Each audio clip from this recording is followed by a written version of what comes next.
to bring our best. Of all the games this season where maybe you felt like you deserved a better fate a month ago when we were here and you outplayed Vancouver for long stretches and didn't get the win, is that kind of stuck in guys' minds? You hope to be a little incentive tonight? No, I think the fact that another high stakes game, we didn't respond the right way last night. It's all about what's going to happen in this game. I couldn't hear your update on Spurgeon. He's playing or he's not playing? Okay. What is the update? Is he okay? He's okay. I don't know exactly what it is, but he was he's up and around, and it's just make sure that he's just not feeling great. When you had a chance to look back at the game after last night, watch the tape, did opinion change at all? Were there stretches of the game that you did like? To me, it's not even about last night. It was about focusing on Vancouver. Things that we need to do versus them in our game and getting our mindset right, and that's what it's been. You usually split the back-to-backs, John, but obviously different circumstances. Was that a tough conversation with Marc-Andre, or like you've said all along, the professionalism, he gets it? Yeah, no, I mean, he understands the situation. Obviously, he knew when we took Gus out last night that what the situation was going to be, and I give him credit. He was great. He popped in. He made a couple saves for us, and it was nice to see. He's the ultimate team guy. With the Dallas game, is that a game that you look back at, remind the guys, maybe show them some clips that might be exactly the template for how you want to play right now this time of the year? No, it was about getting our mindset right to make sure that the urgent meeting the moment of where we're at right now. It's not about what's happened in the past. It's about what are we going to do today and what's the execution level going to be. Do you think Middleton's closed for Tuesday? At this point, I wouldn't comment on any injuries. Can we say Spurgeon day to day, or is that too much then? Probably, I don't know. I probably wouldn't say anything on either guy. Upper body though. Yes. Thanks, John. Yeah. There you go, John Hynes from Vancouver. So in summation, no Spurgeon or Middleton tonight. Instead, Cam Crotty will make his Minnesota Wild debut. 4 years at Boston University, drafted in the third round by Arizona in 2017. He's got one game of NHL experience. It was last season. This season, he's got 62 games in the American Hockey League with the Iowa Wild, where he put up 10 assists and 56 minutes in penalties. He's in. So is Justin Brazeau. He replaces Vinny Hinostroza. You're up to date, and that is the story from John Hynes. Tom Reed joins next. This is Wild Hockey, presented by XL Energy.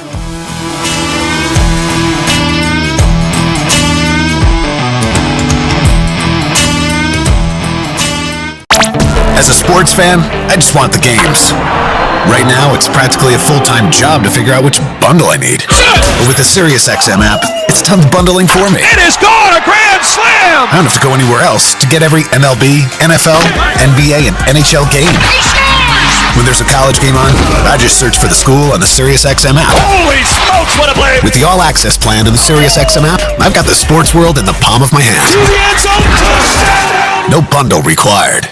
It's soccer's most thrilling league. Only the Premier League can make you feel like this. And now every match is on the SiriusXM app. Can you believe it? From the title race. This is remarkable. Keeps this title charge on track, surely. To the relegation fight. The impossible may still be possible. Hear every English Premier League match on SiriusXM FC 157 and the SiriusXM app. Just search for your favorite club.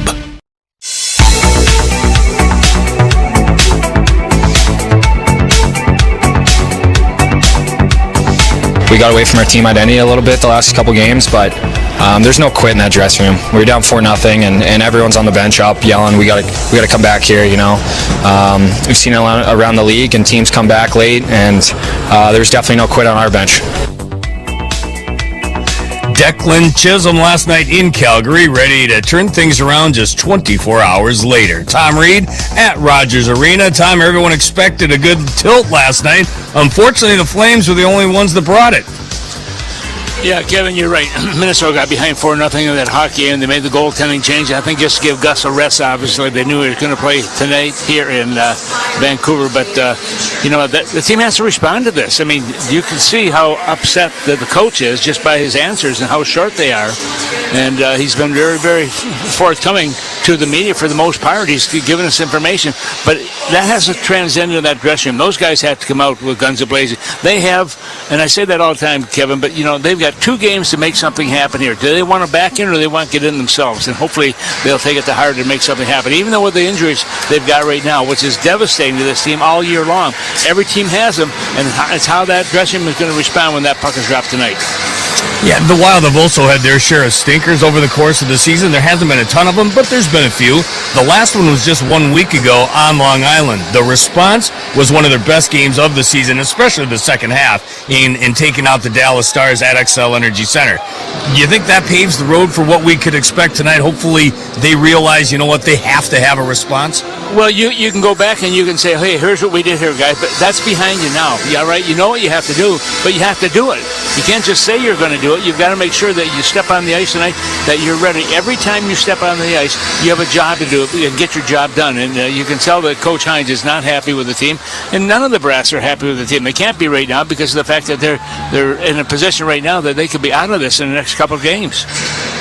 Scary moment last night. Jared Spurgeon apparently took a puck to the throat area. Both he and Jake Middleton will not play tonight. Instead, we get to see the debut of Cam Crotty in a Minnesota Wild uniform. What have you heard about Cam Crotty?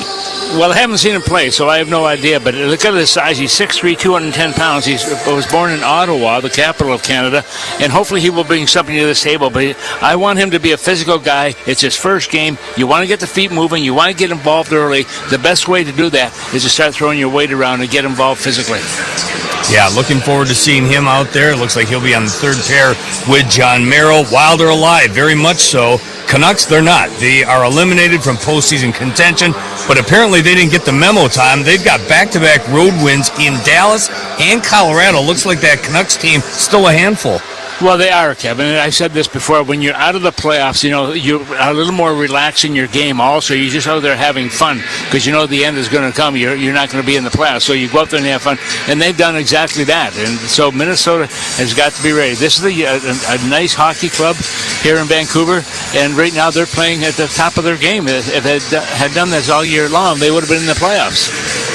I hear those Canucks are banged up, though. They got a couple of guys that are definitely going to be out, including their number one goaltender in Thatcher Demko. Elias Pettersson, one of the best young players in the league, shut down for the year. So this might be a good time to get him. Yeah, and that's what they're hoping for. Also, you have the big defenseman. Also, Tyler Myers is out of the lineup, and he's a guy who's played 1,066 games, but he's been out. He missed the last 4. He's out missing this one again. So every team goes through it, and it depends who the player is that you're missing the most. Is it a high-end player or a low-end player? I mean, that's what we have to look at. And I think Minnesota has had their share of high-end players being out of the lineup. They've got to step to the table tonight. No doubt. Hopefully they've got that message, and hopefully they bring it tonight. Bring some thunder to Vancouver. We'll take a quick break, and then we'll get you the starting goaltenders. You're listening to Wild Hockey, presented by XL Energy.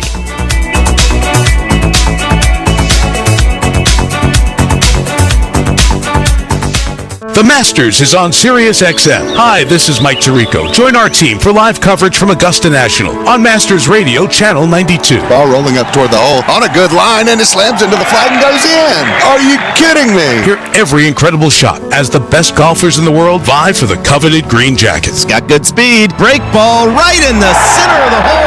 What a putt. Live coverage of the Masters continues tomorrow at 2 Eastern on Masters Radio, Channel 92 in the car and on the Sirius XM app. We deliver the NHL. And I just wonder, Berkey, what your thoughts are on the Capitals. They are Exhibit A as to why a retool can work. Yes, but it's early. Haven't had a playoff run yet. A lot of people taking bows right now that shouldn't be. I really like this coach. I think Chris Patrick, the GM, has done a real nice job. It is a retool, right? And the goaltending's been spectacular, but let's see. Don't pick out a parade route yet, boys. Sirius XM, NHL Network Radio, Sirius XM 91.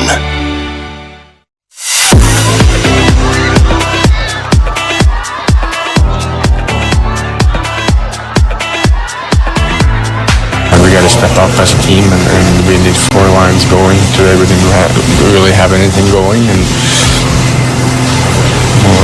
so big bounce back in for the whole team, from the D's to the forwards, all 4 lines.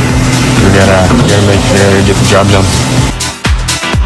Matt Zuccarello. If they get that job done, it'll go a long ways to solidify their postseason hopes. Time for the starting goaltenders, presented by O'Reilly Auto Parts. Tom, who goes tonight for Minnesota? Number 32, once again, Philip Gustafson will get the call on this one, Kevin. He's played 50 games this year. His record 30-19-6. And at Calgary, he played 47 minutes and 19 seconds. He finally pulled him after giving him 4 goals. But it wasn't on him. It was on the rest of the team for not responding to the challenge. He's played Vancouver 9 times with a 4-3-1 record with 2.57 goals against average. And he's been busy because he's played in 18 of the last 21 games. Yeah, and I think I saw the note that this is the first time he'll start back-to-back games with 0 days rest. That's a heck of a challenge, especially considering everything that's on the line. Yeah, it really is, but you know what? He's young enough. I mean, he can do it. He's not an old guy. He's 26 years of age, so he's just coming into his prime also. So this will be a good test for him. Hopefully it's a good test that he wins. Who goes for the Canucks? Kevin Lankin is going to get the call on this one also. This is game number 50 for him in the year. And you look against Minnesota, he's played him 6 times with a record of 1-1-2 with a 2.50 goals against average. But he set an NHL record this year. At the start of the season, he played the first 10 games. He won all 10 of those games, and that is a record. So he's a guy that thrives on wins, obviously, as everybody does in this league. If you're a player, you want to win, and certainly he has brought a lot to the table for the team this year. Tom, at one point, this Minnesota Wild team was number 1 in the National Hockey League. We know they've got firepower. They're relatively healthy outside of the blue line problems they're having now. Do you think they're still a confident bunch?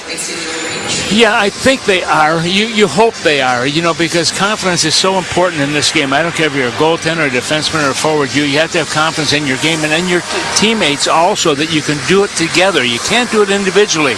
You got to make sure you're going to make plays out there to help each other. And so hopefully that will be the case here tonight. All right, Tom, buckle up. Enjoy the ride. I certainly hope to. Yeah, there he is, Tom Reed, out there at Rogers Arena. He tells us it's Philip Gustafson against Kevin Lankin, and those are your starting goaltenders, presented by O'Reilly Auto Parts. Pick up 5 quarts of O'Reilly full synthetic motor oil and a MicroGuard oil filter for $29.99. Limit supply, available in-store only at O'Reilly Auto Parts. Can you believe it? Game number 81. And it's coming up next. Joe O'Donnell joins us after a break. This is Wild Hockey, presented by XL Energy.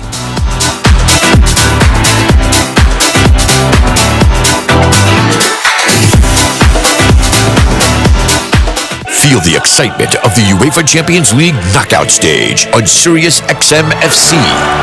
Europe's best clubs. What a start for Inter! And Barca are level! Brilliant Arsenal goal! The world's brightest stars. Mbappe! Kane! Rafinha! All chasing club soccer's ultimate prize. A new page in their glorious history! The Champions League knockout stage, where legends are made. On Sirius XM FC, channel 157 in the car, and the Sirius XM app. Right side to Wilson, centered up. Ovechkin has it, he scores! He scores! Alex Ovechkin scores 895! There's a new goal-scoring champion, and his name is Alexander Ovechkin! He has done it! Congratulations to Alexander Ovechkin. Welcome to Hockey Immortality from everyone at SiriusXM NHL Network Radio. The biggest names in the game. Kudrov! Score! The Lightning win it! Sirius XM NHL Network Radio. The following is an exclusive presentation of the Minnesota Wild, the National Hockey League, and the Minnesota Wild Radio Network.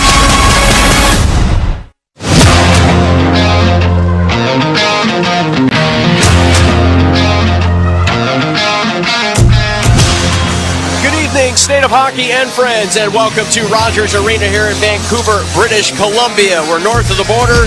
The Wild tonight play their final road game of the regular season as they take on the Vancouver Canucks. Glad to have you along. Welcome aboard, friends. Joe O'Donnell and Tom Reed with you. TR, last night was disappointing, and everybody seems to understand the magnitude of tonight. How do the Wild quickly flip the switch, turn the page, whatever cliche you want to use, and make sure they're ready for this hockey game? Yeah, what's happened already, you can't change. You can't change. It's already happened. But now you can make a change here. You can make something happen positive. But they've got to be ready from the drop of the puck. There's no question to me, Joe, that This is a team that really has to step forward right now. And the coach isn't happy. I'm sure the management's not happy. They can't be. We're not happy, and the players can't be happy. So let's put some smiles on their faces. Magic number still at 3 for Minnesota. They're 43-30-7 on the year, 93 points. They were swept by the Flames in the season series via last night's 4-2 loss in Calgary, a game they trailed 3-0 after 40 minutes. Vancouver was idle last night. They won in Colorado 4-1 on Thursday. That was a scoreless game after 20. They were outshot in the hockey game, but they got their 21st road win, beating the Nathan McKinnon-less Colorado Avalanche. McKinnon was out. Canucks won 4-1 Thursday. They're 37-29-13. They, on the year, have 87 points. So, Vancouver eliminated from playoff contention, but playing better. Winners are back-to-back in 3 of 4. And this won't be an easy one no matter how you dice it for Minnesota. The puck drops next from Vancouver. The Wild and the Canucks. Minnesota knows what's at stake. Magic number 3. You're listening to Wild Hockey, presented by XL Energy. Traveling with the Minnesota Wild has never been easier. Introducing Wild Travel, a book seats experience, the official fan travel platform of your Minnesota Wild. It's your one-stop shop to bundle game tickets with flights and hotels, saving you up to 30%. With Wild Travel, you can customize your official Minnesota Wild package for any game and never worry about hidden fees. Plan your next trip today at bookseats.com. Wild Travel, a book seats experience.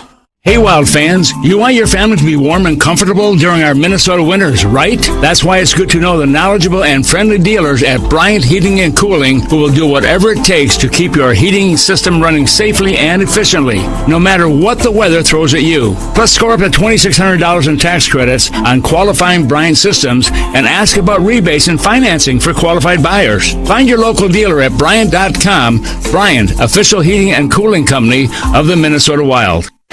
As the official partner of the Minnesota Wild, Enterprise is ready to go that extra mile. We're dedicated to the most dedicated fans in the game. And with us on your team, you can move forward with confidence, knowing we've got your back. We're always available with mobility solutions, whether you need a rental, replacement, truck, or even tailored business strategies. At Enterprise, your goal is our goal, and we're ready with the assist. Wake up at 5. Lace up their skates. You want to see them win state. After all, that's all your kid dreams about. And a strain, sprain, or break doesn't have to take that away. Tria Orthopedic Urgent Care is here for them 7 days a week with no appointment needed. And with Save My Spot, you can reserve your place in line and show up closer to check-in time. With Tria by your side, your body can do amazing things. Visit tria.com/SaveMySpot to learn more. Crank it up. Wild Hockey starts now. Middleton through the slot, waited, took a shot, he scored! Minnesota Wild Hockey is presented in part by Toyota, official vehicle of the Minnesota Wild. Anderson Windows and Doors. Catalyst Supply Co. Boost your build. Let's play hockey.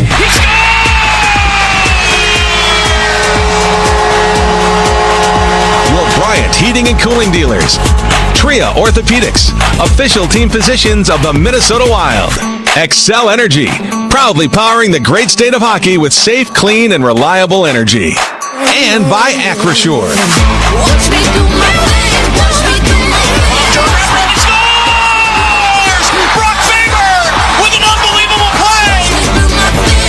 And now, here's Tom Reed and Joe O'Donnell.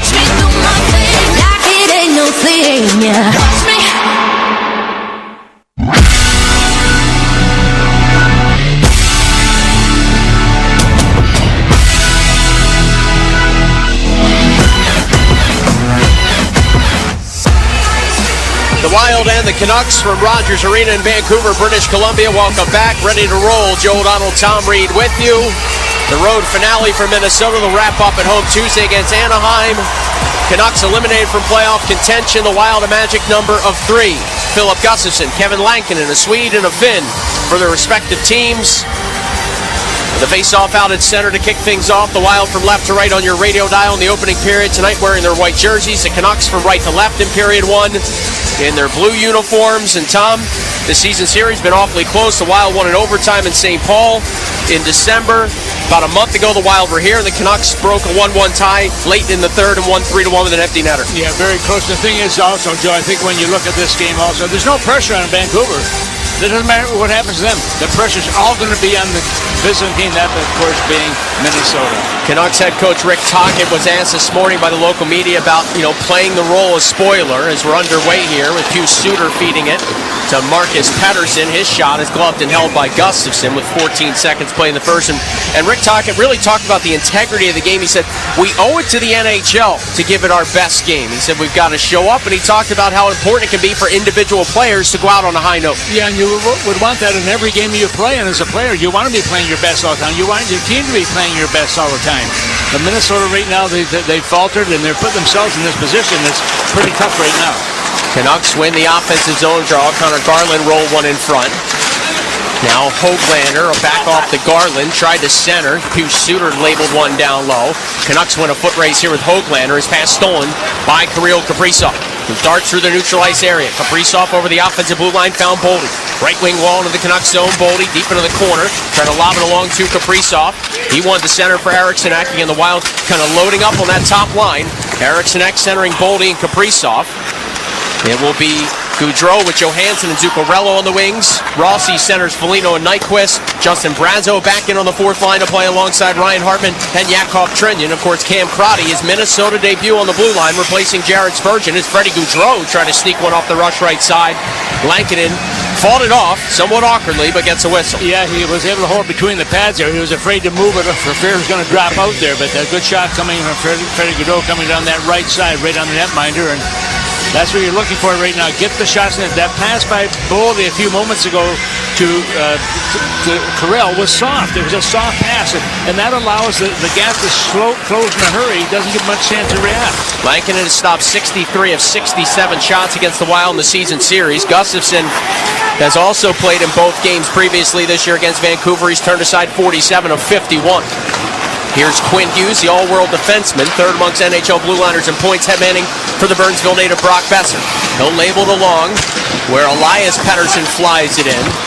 No relation to Elias Pettersson, one of the Canucks' top players, who's out again. Here's DeBrusque getting to a loose puck. There's a stick that's tied up in the netting. It's Chisholm's stick. I've never seen a play like that before, Tom. The blade of his stick is caught up in the netting. Yeah, and I'm not sure the referee can see it, but it could create havoc for the netminder. Here's Hughes deep in the Wild zone. Now Johansson without his stick as he gave his up to Chisholm. A point shot deflects around. The Wild batted out to center ice. The puck is still lodged in the net of Gustafsson. Now the referee's going over to try and grab it to pull it out. It's a little bit tight in there, but he's got it out, so should not bother the goaltender now. I mean, I've never seen that before. I've seen a puck get lodged there. We've seen sticks get lodged in skate blades, etc. Pucks up in players' equipment, but that was an oddity. But the Wild get out of the woods, and here through center ice is Jonas Brodin. Obviously, Minnesota probably going to rely on Faber and Brodin a lot tonight, Tom, with no Spurgeon and Cam Crotty playing on that third pair with John Merrill. And obviously increased ice time for Chisholm and Bogosian as well. Yeah, those are two big players back in the blue line. You're going to this, especially Spurgeon's leadership back there, but they just can't go in this game. And you look at a guy like Middleton, too, still suffering the effects of that hit he had a number of games ago, but he is still out of the lineup as an injured player. Almost 3 minutes played in the first. Getting the Wild from left to right on your radio dial. Canucks try to enter the zone. Merrill broke that up. It's rolled back now by Linus Karlsson for Marcus Pettersson. And now through center ice, Vancouver slowed down. Cam Crotty goes to John Merrill. Back along to Crotty, his second ever NHL game. Up ice for Hartman, who flicked it along. Brazeau tips in. Mancini back to drill it off the boards. Teddy Bluger now picks it up. Rolled it along. Canucks barely on side here. They hit the late upcoming Marcus Pettersson with a shot. And he scores. Canucks lead early, 3:11 in. Pettersson short side high. Yeah, Pettersson's done a great job. Just takes a puck. He comes in late, as you called it, and number 29 makes no mistake in that one. He comes in a good wrist shot, takes a look. First goal of the game comes at 3 minutes and 11 seconds of the first period.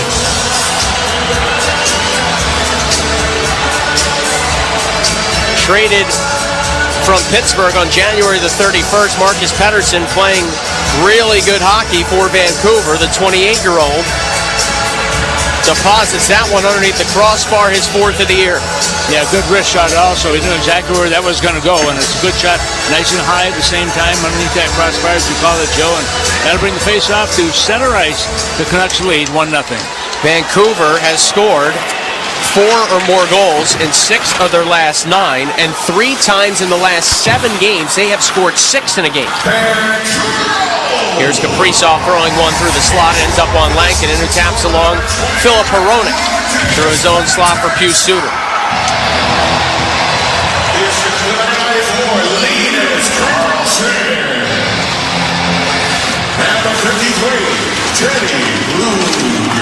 Keeping his own zone favored for Minnesota right side.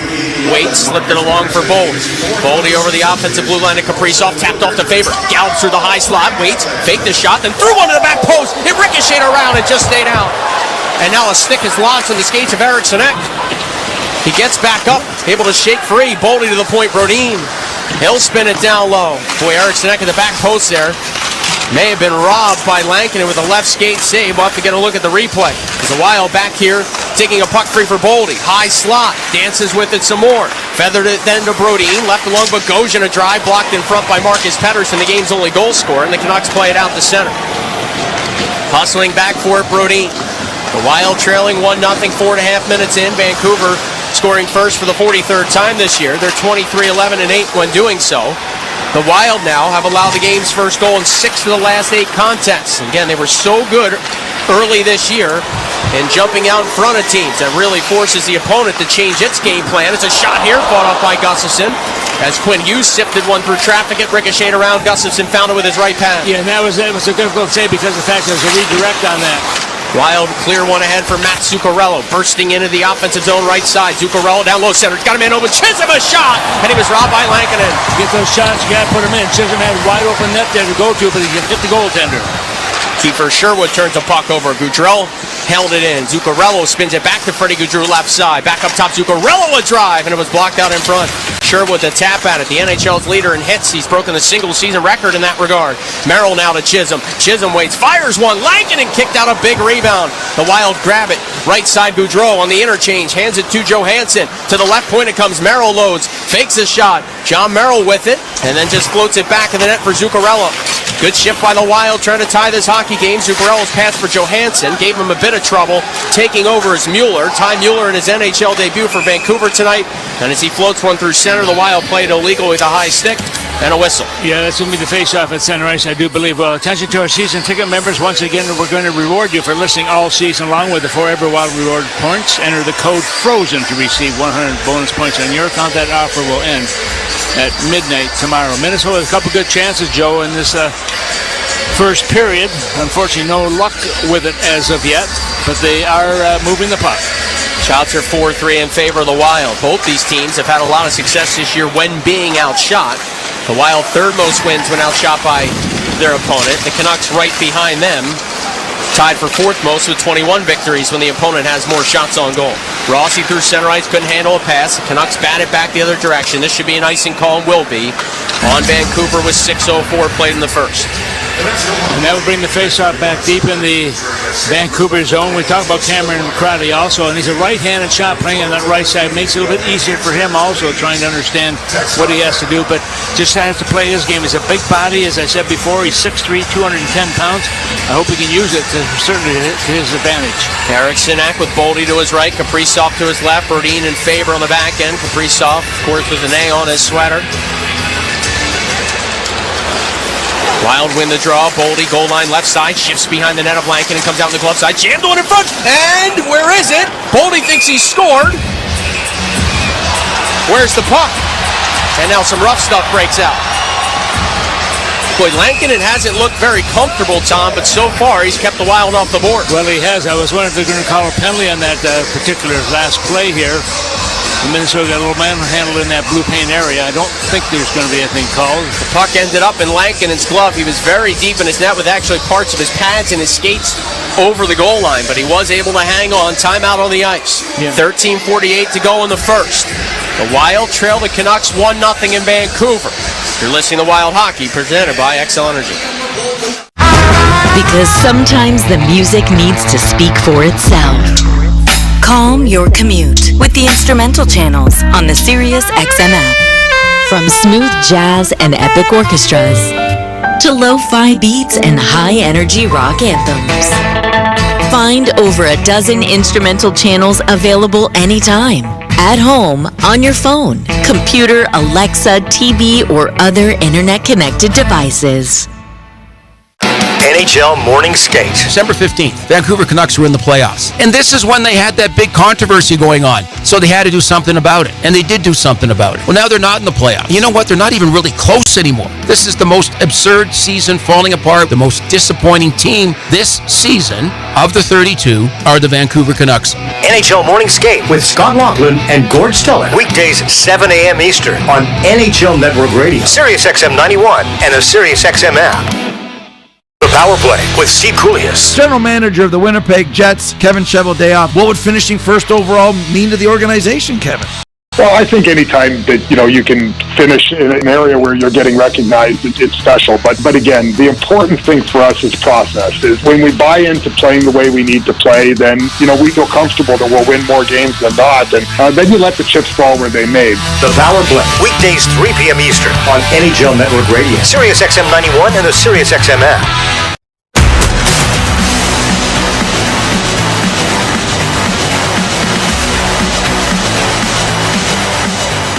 13:48 to go, period number 1. The ice attendants getting ready to close the doors at the Zamboni end. Right now, the Vancouver Canucks leading by a score of 1-0, as I said, and then a goal by Pettersson, Marcus Pettersson. That's his 4th goal of the season. Carlson gets an assist along with Bluger. Right now, the face-off deep in the Vancouver zone. Tom, what have you thought of the Wild start?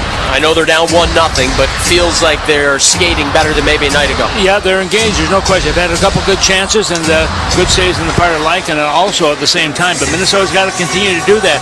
And to get those chances to be benched, you've got to put them into the net. That's the most important thing to Minnesota right now, getting those opportunities and getting the goals. Canucks drilled one off the glass. Faber held the line the best he could. Slashed along by a couple players. Kaprizov lost it out the center, then tried to regather. Philip Hronek now, the former Red Wings draft pick, to try and get a puck out.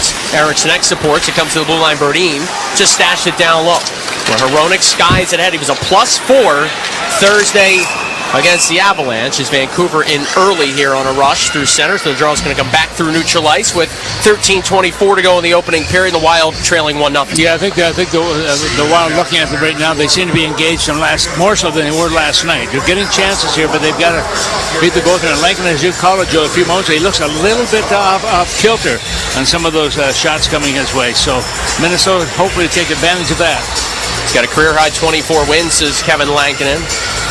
He's played for Chicago, Nashville, now Vancouver, to accrue 69 career NHL victories. Vancouver wins a draw. Quinn Hughes with a left wing pass for Jake DeBrusk. He's had a great first season in Vancouver. Now Mueller trying to work in this play. His offside. Ty Mueller, his NHL debut, 4th-round pick in 2023 for Vancouver out of Nebraska, Omaha, the NCAA ranks where he spent 3 seasons.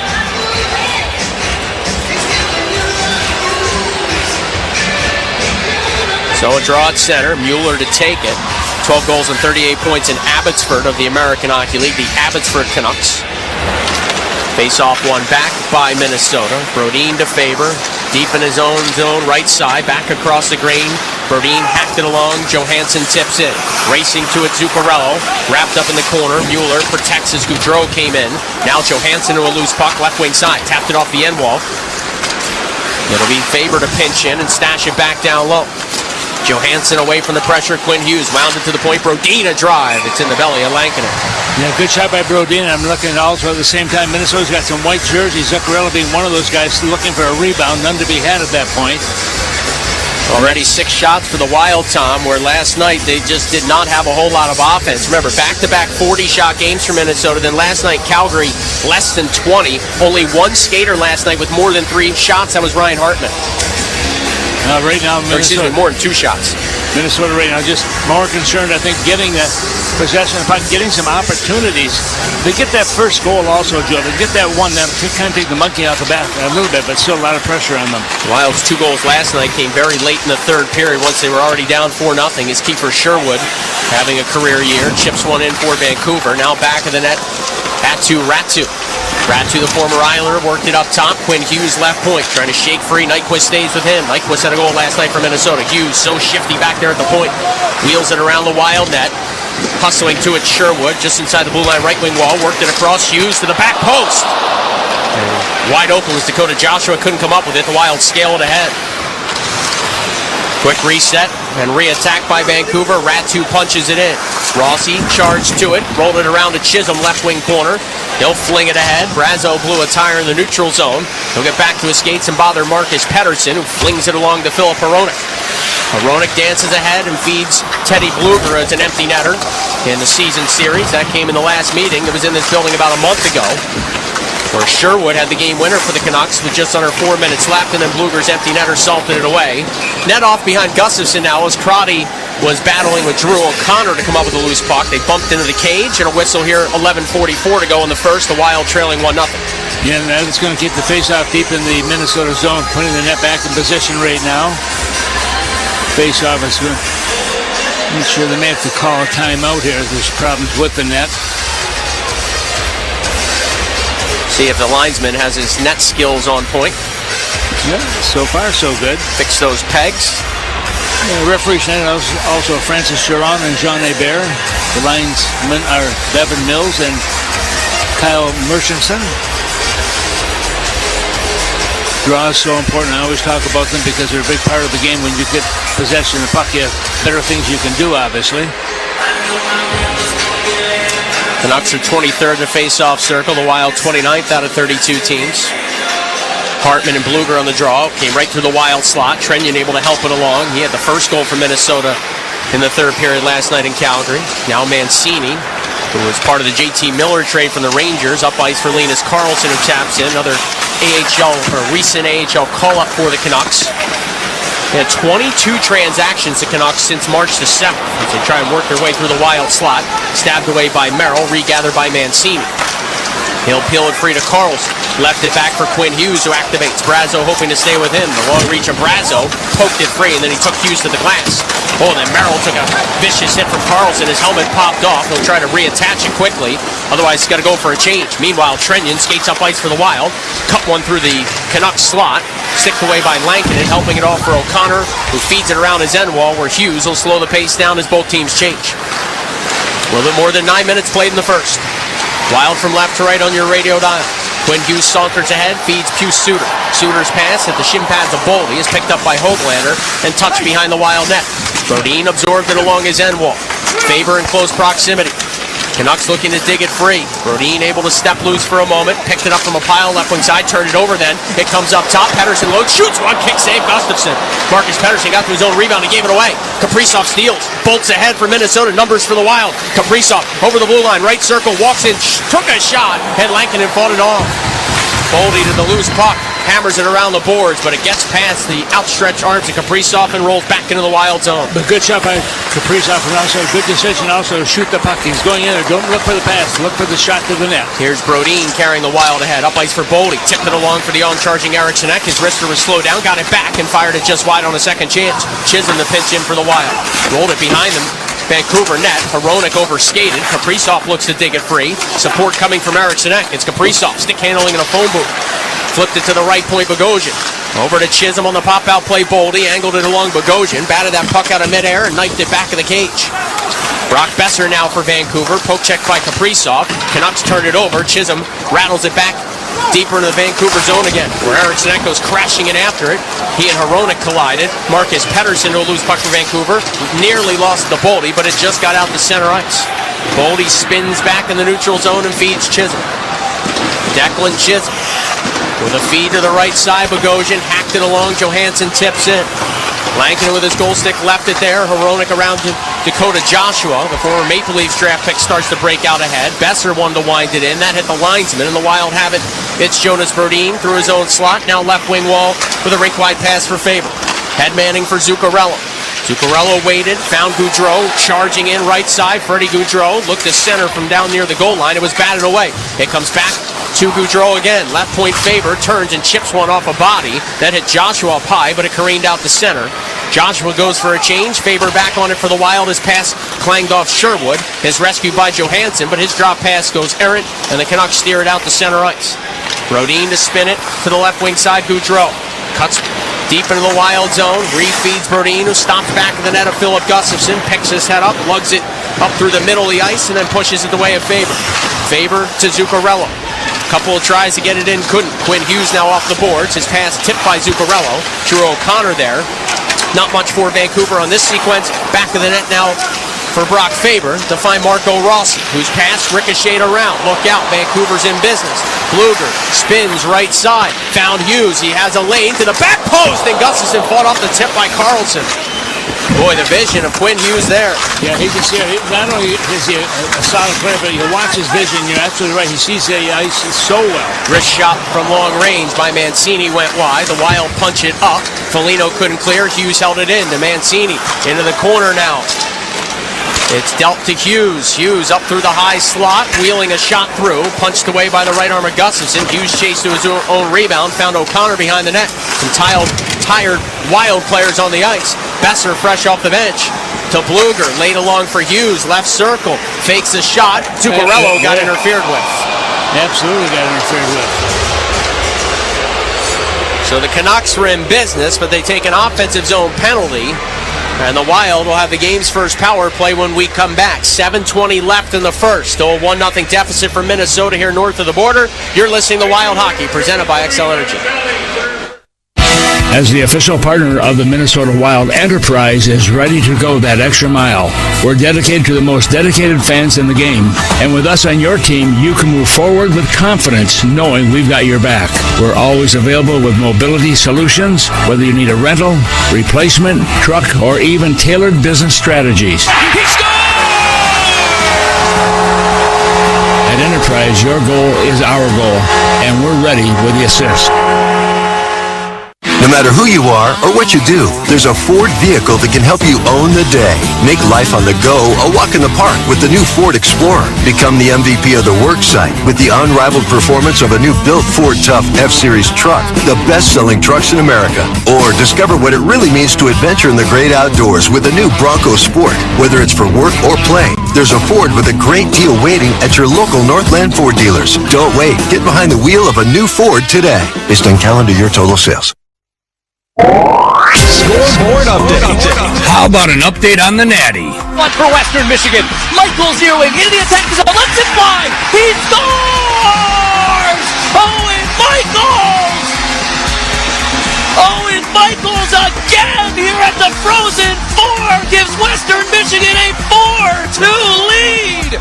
Yeah, the Broncos would go on to beat Boston U. 6-2 is the final. Michaels 4 goals in the tournament, including 2 in the championship game. First ever national title for Western Michigan. By the way, in progress in Seattle, the Blues and Kraken are scoreless with 5 minutes left to go in period number 1. Back to Joe and Tom. Well, Minnesota's getting some shots here, Kevin. The Minnesota has 7 shots so far in this hockey game. I think there's just, 4 on the other side. They got the scoreboard kind of hidden. I can see part of it, I can't see the other side. I got you, Tom. You're right, 7-4.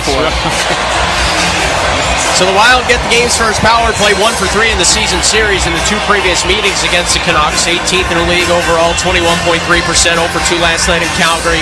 Canucks penalty kill leads the NHL since February the 1st. Overall, they are third best at 82.4%, as the Wild have to scurry back to center off the offensive zone draw. 5 forwards out, Boldy, Kaprizov, Zuccarello, Eriksson, and Ross. Kaprizov up ice. An aerial pass, and my goodness, that's icing. You got plenty of time here, and the passes are too slow. Once again, I'm watching some of these passes like Boldy. He's just kind of feathering it there, and it's got to go quicker to give the recipient of the receiver of the pass more time to move with it. You know, Ryan Carter on the FanDuel Sports TV side of things sets up it was either last night after the game or this morning, Tom. He thought there were too many of these saucer passes for the Wild last night. Like, make a firm pass on the ice rather than east to west aerial feeds that are a little bit harder to handle. Yeah, and he's absolutely right. I mean, it's great to have the passes, but they've got to be in a situation, put your teammate in a good place to receive it and do something with it. Zuccarello finds Kaprizov. The power play looks again on track. A return feed Zuccarello. Left wing side offensive zone. Peels it to the point for Boldy. Patrols the blue line. Skated across the stripe and then gave it back to Zuccarello.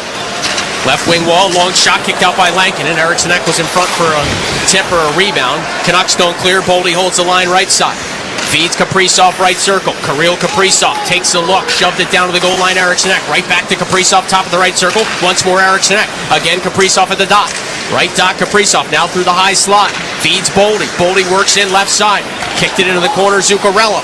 Zuccarello left wing hash marks. Takes a look. Power play with 47 seconds left. The Wild down 1-0. A centering feed for Kaprizov. Ricocheted around. Boldy holds it at the point. Feeds Zuccarello. Zuccarello carves in. Hammered a pass to Kaprizov. He fumbled it away. Tries to get it back in a diving play by Garland. Tips it out the center. And Garland again. What effort. Blocked Kaprizov's pass, dove and poked it in the Wild zone. Yeah, good effort by Garland. Just 5'10", 165 pounds, and boy, he plays big. Boldy dances past some pressure, carries the Wild power play ahead. Found Gustav Nyquist charging in. Nyquist down below the goal line, sent it around for Freddie Gaudreau. Gaudreau protects, stashed it to the point, Johansson. Feeding Hartman, 10 to go in the power play. Hartman rink wide, it's broken up, look out. Sherwood's got it. 3-on-1 shorthanded. Keeper Sherwood with only Johansson back. Sherwood in right circle with the shot. Gustafsson fought it off. Big save there. Power play is over. Yeah, good shot by Sherwood coming down that side also, but Gus is able to the task. Big Derek Forbort just rammed into Nyquist as the puck's sent around by the Canucks and out the center. 5 minutes to go opening period. The Wild down 1-0. Brodin to Faber. Headmans for Hartman. Hartman with a good feed. Foligno charges in left side. Foligno stops, spins, angled a shot. Lankin in the save on that little spinning backhand by Foligno. And a whistle. Yeah, good effort by number 17 of Minnesota. Of course, he's a heavyweight out there, but trying to get a little more skill to his game also. Does a good job to get the puck to the front. Unfortunately, not behind the goal line. Final break of the opening period.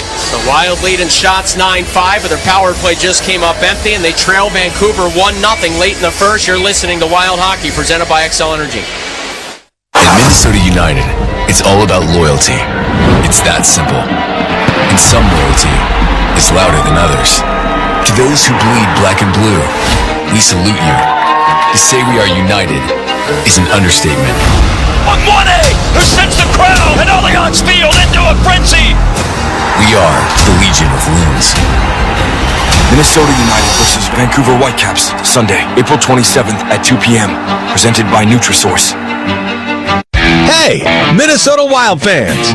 Fuel up for game day with Just Bear Chicken, the official chicken of the Wild. At Just Bear Chicken, we believe the best meals start with the best ingredients. That is why all our chickens are raised with no antibiotics ever, so you can enjoy delicious and nutritious chicken with confidence. Find Just Bear Chicken in the fresh or frozen aisle at your local grocery store today. And let's go wild! Millions of Americans take medicine like Ozempic and Zepbound. Many of them are overpaying by thousands of dollars a year. These GLP-1 medications for diabetes, weight loss, and more may not always be covered by your insurance, but GoodRx can help. GoodRx helps you save every month on prescriptions at over 70,000 pharmacies nationwide. Best of all, it's free to use. Check GoodRx to save on GLP-1s. Just go to GoodRx.com/GLP. That's GoodRx.com/GLP.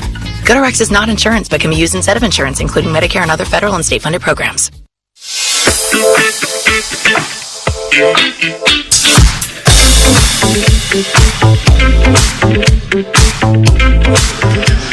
Well, the shots right now, you look at Minnesota doing a good job in that department. 9-5 they lead in that area, but it's a 1-0 lead with Douglas Pettersson getting the goal, his fourth of the year, with Carlson and also Bluer getting the assist. Right now, the crowd acknowledging one of the young fans in here who's gone through a lot of turmoil in his early life, being in the hospital a lot, so good for them and good for the Canucks to bring him in here to a game like this. So right now, with 4:55 to go in the first period, Minnesota trails 1-0. Canucks a +4 goal differential coming into this game in opening period play. They hadn't scored one in their first 2 games, but they did post 5 first period goals against Anaheim earlier this month in this building. They've got a 1-0 lead over the Wild here. Minnesota, as I mentioned, now has given up the first goal in 6 of the last 8. And over the last 11 games, including tonight, they've been outscored in the first period 11-6. Top line is out. Eriksson Ek centers. Boldy on his right side. Kaprizov to his left. Faber and Brodin, the defenseman. Draw to the right of Lankinen. Hugh Suter on it for Vancouver. He hails from Zurich, Switzerland. Wild win the draw. Kaprizov just inside the blue line left wing wall. Rimmed it around the end glass. Faber pinched in. Eriksson Ek right wing corner. Check there. Marcus Pettersson tries to keep it alive, and he'll connect with Höglander. Nils Höglander bounces it along. Open ice here for Garland. Faber has to close on him and block his centering feed because there was traffic driving to the front of Gustafsson, which was somewhat uncontested. Kaprizov now at the red line, right side, spins back, angled it along Brodin. Pass was just a touch too far. Brock Besser backhands it along to Marcus Pettersson. Both teams changing on the fly with just under 4.5 minutes left in period one. Hronek to Pettersson. Marcus Pettersson lugs it along, hits the red line, soars it into the left of Gustafsson. Chisholm back, hooked it off his end wall. Bogosian keeps it coming for Zuccarello. Good rink-wide pass, Marcus Johansson charging into the Canucks zone. Took a shot off the glove of Lankinen. Rebound jabbed up, not out. Declan Chisholm at the left point. Feeds Bogosian right side. They'll angle it down low. Zuccarello hustled it in front. It deflects. Kept in by Bogosian and flexed a bit deeper. Chisholm pinches in. The Canucks are there. Zuccarello trying to slow down the rush. Through center ice comes Jake DeBrusk. DeBrusk paddles it into the wild zone. Bogosian had it. Lost it then to DeBrusk. Back of the net they go. Coming up with it, Johansson will tap free for Zuccarello, who spins to his left and then feeds it back for Chisholm. Minnesota's done a nice job of controlling the pucks so often in this. They're not just going for the shot. They're trying to make sure they get someone in a good position to take the pass and do something with it. Trenyon chips in. Brazo finishes it. Trenyon center. Open Hartman with a shot. Lankin the save. Good forecheck by the fourth line. Faber to the rebound, battling, centering. Hartman a shot. He pushed it wide past the short side post. Charging in Brodin. Hacked one that ricocheted around, kind of pinballing just wide of Lankinen. Grabbing it, Brazo. Muscled it to Hartman. High slot. Got past the check. Lost his footing. It knuckles around the Canucks slot. Vancouver will pick it up, and it's knocked down the ice by Forbert, and this will be icing on Vancouver. But a good shift by the fourth line there, Tom. Yeah, Minnesota's done a nice job in this game so far. They've controlled quite a bit in the offensive zone, but they're not getting any puck luck at this point. Well, join the Wild Season Ticket member family and unlock exclusive player access, playoff tickets, special events, and year-round rewards, all tailored for your lifestyle. Learn more at wild.com/forever. Tom, just looking at that replay, the Johansson shot coming in left wing side, it's a wrister, and Lankinen he didn't catch it cleanly. It was like he had a blocker on that hand, not a glove. Well, that's what you brought up a little bit earlier, too, the fact that he seems a little bit shaky at this point, and I agree with you. When goaltenders are fighting pucks, it's best to get one past them before they find their game, right? Yes, it is. Better if you can get two past one. I like that as well. Faber keeps in, drove a shot. Kaprizov tipped it wide. It clangs to the right of the Vancouver zone. Hronek trying to clear out. That hit a body. Kept in by Rossi. Left circle. Rossi tries to center. Kaprizov. This one in the left wing corner for Foligno. Foligno protects. Cycle down low for Marco Rossi. On the interchange with Kaprizov, it'll come that way. Here is Kirill Kaprizov. Stick check by Quinn Hughes and taken off the puck. Garland through the neutral zone, flips it along. Höglander couldn't step through cleanly. The Wild looking to transition quickly ahead. Rossi through the neutral zone. Over the blue line for Minnesota, right wing side, Marco Rossi. Jammed on the brakes at the hash marks. Threw it up top for Merrill. Fakes a shot, waits, fell down. Got it to Rossi, though, from his knees, who skies it into the corner for Kaprizov. Kaprizov pinned up. Trying to dig it free against Pius Suter. Kaprizov able to tap free. Scurried to it himself and then cycled it off. Nothing there. Suter rolls it around, and it's Marcus Pettersson jamming it off the boards and getting it out of play. And that's going to put it over top of the glass. That's going to keep the face-off deep in the Vancouver zone at this point. Tom, as a defenseman, take me through a John Merrill season. The puck comes from the point, again, I'm thinking shooter's mentality tonight. He loads up, fakes a shot, and then, just tries to cycle it down low. I'm not saying he should have pulled the trigger, but what's the thought process there? I think you have to look and see where you are in the position. Now, you notice he went down to his knees also when he had that puck. He had to make the pass across, but when you're looking, you have to know where you're going to go with the shot. And you look up, you don't have to see the puck on your stick. You know where it is. And then you have to look, and you have to make sure you're going to get by those guys who are coming and trying to block the shot, because if they block it and they have a breakaway, they have a good chance. There's one thing that John Hines talked about with the Canucks this afternoon when we spoke with him. He said they pressure the puck, they forecheck like crazy. And we saw last night Marcus Johansson turn one over the blue line that resulted in a goal for Calgary that sort of salted away the eventual 4-2 win for the Flames. As Lankinen finds a puck down to his right, a little scramble there. Nothing going for either side, so Lankinen salts it away with just under 90 seconds left in the opening period. Yeah, Minnesota battling, no question about it. And you can see keep the same guys on the ice right now and just trying to get to that loose puck. And Lankinen's been very busy in this first period. Minnesota leads in the shot department 11-5, but unfortunately they have no goals compared to one on the other side. Eric Sinak and Bluger on the draw. They've gone to the first intermission in Seattle. Just 8 total shots between the Kraken and the Blues, no score. Again, Calgary's idle tonight. They host the Sharks tomorrow. Off the draw, Vancouver wins it back. Marcus Pettersson hurries it around the wall. Drew O'Connor, the former Penguin, tips through center. Back is Jonas Brodin. He'll spin left side, lost his footing, and nearly lost the puck. Eriksson Ek over to help out. He'll push it around his end wall. Zuccarello used the ice beneath him and shoved it back off his end wall to Brodin, who just squeezes it ahead through center for Boldy. Boldy trying to get around Teddy Bluger. Boldy now powers it in, trying to race to it himself. Pettersson back, reversed it. Eriksson Ek came up with it, jammed the puck that rolled through the Canucks slot. Marcus Pettersson got that away from trouble. Now Hronek couldn't clear. Eriksson Ek held in. Joel Eriksson Ek, the final minute of the first, works it down low. Bogosian to pinch in. Try to spray it free for Boldy, but the Canucks defense there. First Pettersson, then Hronek as it's labeled out to center. Brock Faber intercepts for Minnesota and goes across the ice to Eriksson Ek. Played back to Faber with a half minute to go in the opening period. Faber lugs it along, leading the rush up ice for the Wild. Right wing side, deep into the Canucks zone. Threw one in front. Hughes batted that away from trouble. Johansson gathers up top. Zuccarello's shot. Kicks free for Bogosian. Left circle drive, and that's in the glove of Lankinen with Gaudreau trying to set up a screen in front. Minnesota's moving the pucks. They're getting opportunities right now, Joe, and eventually something's got to break for them. They need a little bit of puck luck, no question about it, and they have not had it yet. 21.2 seconds to go in the first. 12 first period shots, though, for the Wild. 5 on the other side. And that will keep the faceoff deep in the Vancouver zone. I said earlier, Canucks have won back-to-back games. Their last 3-game winning streak was February 4th to February 8th. That was right before the Four Nations faceoff. At home, just 16 wins for Vancouver, third fewest in the league. Last year, they won 27 times here at Rogers Arena. Ratu pulled back the face-off cleanly for Vancouver. He'll skate, Hughes will skate to his left and flip it along. Garland tips in. Back is Merrill. Centered off his end wall, Bogosian. Springs it ahead. Kaprizov grabs it. Navigates along. As it poke-checked away. Gaudreau tried to go between the legs and dance through the slot of Vancouver. It's cleared up by Hughes. Not out. Second effort, Suter touched it through center, and the first period comes to an end. Well, good period by Minnesota. Even though they are behind 1-0, Joe, I thought they had a very good game. They're moving the puck there. They had 12 shots on net compared to the 5 on the other side. They're using their body. They had 12 hits compared to 6 on the other side, but they got to get some rewards here pretty quick. So through 20 minutes, the Canucks, with the only goal, it came 3-11 in. Pettersson's fourth, set up by Carlson and Bluger as the defenseman joined the rush, and from the left circle beat Gustafsson short side high. Coming up at the first intermission, we'll have a conversation from beyond the pond earlier today.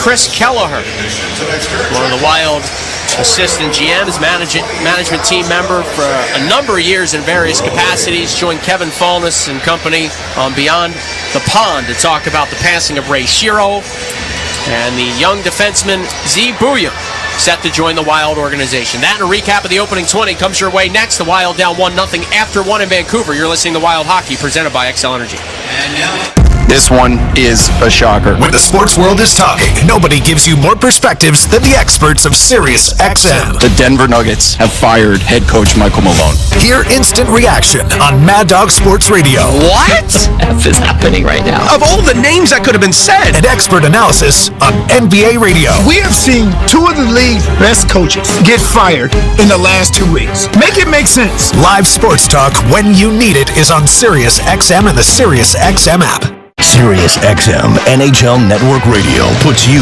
on the ice. If the Rangers get into the playoffs, Igor Shesterkin should win the Hart Trophy, because what is going on in front of him is an absolute miracle. They're within a mile of this playoff run. The reason you are inconsistent is because you're consistently inconsistent. That's why they are not Tampa, Florida, Washington. I'm not buying it. What's that song? I won't be fooled again. Sirius XM NHL Network Radio. Sirius XM 91. Hey, Jim Rome here. What's cracking? Hi. Hope you're enjoying the game, and when you're not taking in a game, find us on Sirius Channel 161, XM Channel 206. In fact, we'll be there every weekday afternoon, 3 p.m. to 6 p.m. Eastern Time. If you've got something you want to break down from this game, you know where to find us. Just make sure you have it taken, don't suck. Step your game up. That has never changed. In fact, the show has never changed. We're just back home, and it's great to be there. Sirius 161, XM 206. See you there.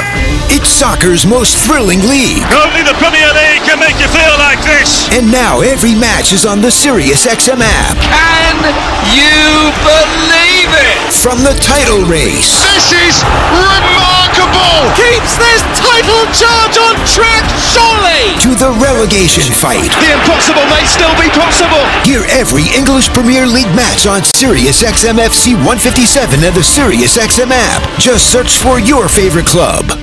Join me, Gord Stellick, and Scott Laughlin as we recap the night that was on NHL Morning Skate, weekday mornings at 7 a.m. Eastern on NHL Network Radio, SiriusXM 91.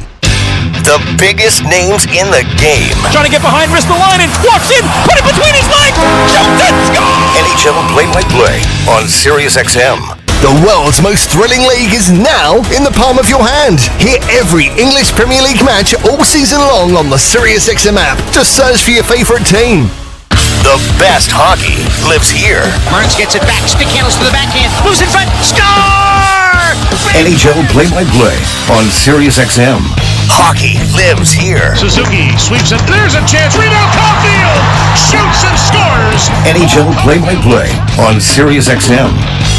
Join me, Scott Laughlin, and Gord Stellick, along with former NHLer Mike Johnson for NHL Morning Skate, weekday morning, 7 a.m. Eastern on NHL Network Radio, SiriusXM 91.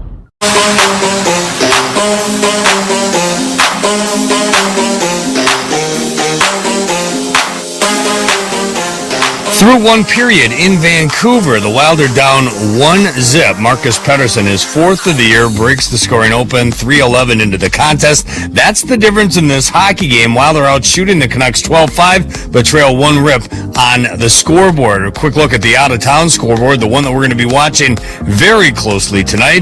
The St. Louis Blues in Seattle skating against the Kraken. That game is scoreless after one period of play. Again, the scenario tonight, if the Wild win in regulation, if the Wild win period and the Blues lose in regulation, the Wild clinch a playoff spot for the 14th time in franchise history. So we will definitely keep you up to date on that.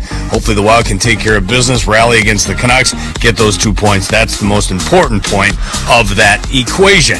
As for earlier today, you know about Beyond the Pond, right? It's on 10 to noon every Saturday morning on the flagship for Minnesota Wild Hockey on FM 100.3 The Fan in the Twin Cities. Myself and my close personal friend Pat Micheletti talk all things hockey each and every Saturday on The Fan, including this morning. We talked a lot of stuff, not only the Frozen Four, but we also talked to Chris Kelleher, Assistant General Manager for the Minnesota Wild. We caught up with him on a number of topics, including the Frozen Four, because he was out there on Thursday and watched DU in action in St. Louis. That includes Wild prospect Zeev Buium. Here's a piece of that conversation from earlier today.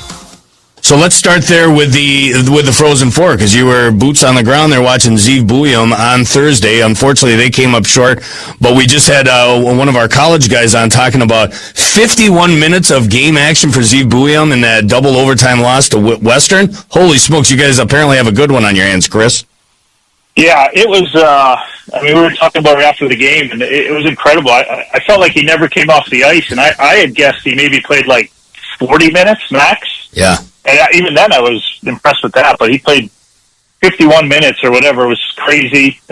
He's a pretty special player, and I think his time is coming for us. Obviously, I think he's ready to move on from college. He controls the game there pretty well. I think when you play 51 minutes, you gotta conserve a little bit. So I think there's more to him than with less minutes, obviously, right? But he's a very, very skilled, talented, highly competitive player. So we really are looking forward to getting him in our lineup. Hey, Chris, when you see a kid like that, and I'm certainly not going to compare him to Brock Faber or a Cale Makar or guys like that, but obviously he's gifted as a player. But to make a jump like that, how much of it is character driven? And the maturity of a kid, and just all of that, talent aside. I think it's so big. I think it's really important, and I think those guys you mentioned, like you don't want to compare anybody's games. No, who haven't played in the NHL yet to guys who play there. It's not fair to the kids, and I think with Zeev, he's a really high character kid. He's very he knows himself well, and he's confident. He's got a bit of a swagger to him, which is great. These kids have the confidence in themselves and the belief that they can do it, and they're that good. And I think that's a huge part of it too. And these kids play. They play in such high-level games, the World Juniors now, the national championships. So they've been through it, and they're asked a lot to do, on their teams. And I think it's a huge jump, no doubt. Not everybody can do it, obviously. Even the high-level kids, So again, you can't say he's going to come in and be what Brock Faber was or Cale Makar or any of that yet, because he's got to come and do it. But our belief is he has that ability to do it. I think for most fans out here, Chris, they've heard the name. They've probably watched him from time to time. I think your eye has been on him a little closer than the average fan here in Minnesota.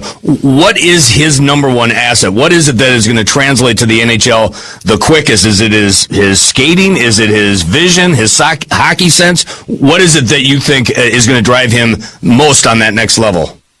Well, I think all three of those you just said is really going to be what it is. He's an incredible skater. His vision, the way he had his skill. He's such a high-level skill guy, and he's smart. He's not the biggest guy, but he's really, really competitive. I think every game I saw him, the other team kind of marked him and made sure they finished every check and pushed him, after the whistle, whatever. And he doesn't back down. He goes right at it.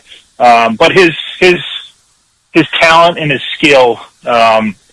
And his skating is what's going to help him, I believe, to adapt very quickly. Let's shift gears here for a second, and it's not a pleasant conversation, but there's been an outpouring of love, not only from the Wild organization, but across the National Hockey League. Unfortunately, earlier this week, we said goodbye to Ray Shero. 30 years in the National Hockey League, the last 4 as a senior advisor to Bill Guerin. I know you work closely with Ray, Chris, especially in his time here. I'm assuming you probably have stories from before his time in Minnesota. When I bring up the name Ray Shero, what comes to mind? Just a great guy, a great human being, great hockey guy. Stuff to talk about. Yeah. Sorry. No. But he touched so many people in the game. Sorry. I get it. Hey, yeah. I tell you, I didn't know Ray very well, but when we had our conversations, it was like I'd known the guy for 20 years. He was just that humble, that nice, and it's just a sad. I'll tell you this much: everywhere the Wild go, there's an outpouring of love and respect from those venues. Last night they had a moment of silence for Ray Shero. I saw the Devils made him the #1 star of their game last night. Game concluded, yeah. But I saw the sticker they had on them, and the Penguins had a sticker on their helmets, which was great. He's just and you know what? He's a fun guy. He's outgoing. He always had a story for you. He always had time for everybody. Yes. He wanted to know about how's your family. It's not just, hey, how you doing? How's this in hockey? Can I get this? Well, no, it was about your family. He treated you as a real person. It was just a tremendous guy. He made time for everybody, and it was, he'll be missed. Chris Kelleher from earlier today. The show is called Beyond the Pond. You know what you should do? Not now. Listen to the game first, but later. Maybe as you go to sleep. Download that and listen to the entire show for yourself. You can find it very easily. wild.com/pondcast. We do it every Saturday, 10 to noon on KFAN. It is called Beyond the Pond. Right now, the Wild trail the Vancouver Canucks 1 rip after 1 period of play. Full recap is next. This is Wild Hockey presented by XL Energy.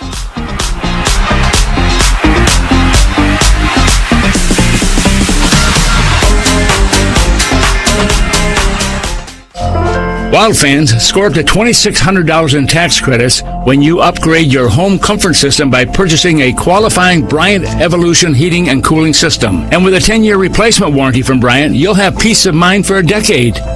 Contact your local Bryant dealer and ask about tax credits, local rebates, and financing available for qualified buyers. Visit Bryant.com for more details. Bryant, whatever it takes, official heating and cooling company of the Minnesota Wild. Cub has everything you need. Fresh food, big savings, and your family's favorites, all in one stop. No running around, just one trip and you're done. Get Smithfield spiral sliced or portion half ham for $1.69 per pound with My Cub Rewards. Fresh boneless skinless chicken breasts in a value pack is $2.49 per pound. And 16-ounce strawberries are 2 for $5 with My Cub Rewards. Grab these deals and more at Cub, your one-stop shop. See store for details. Take the leap.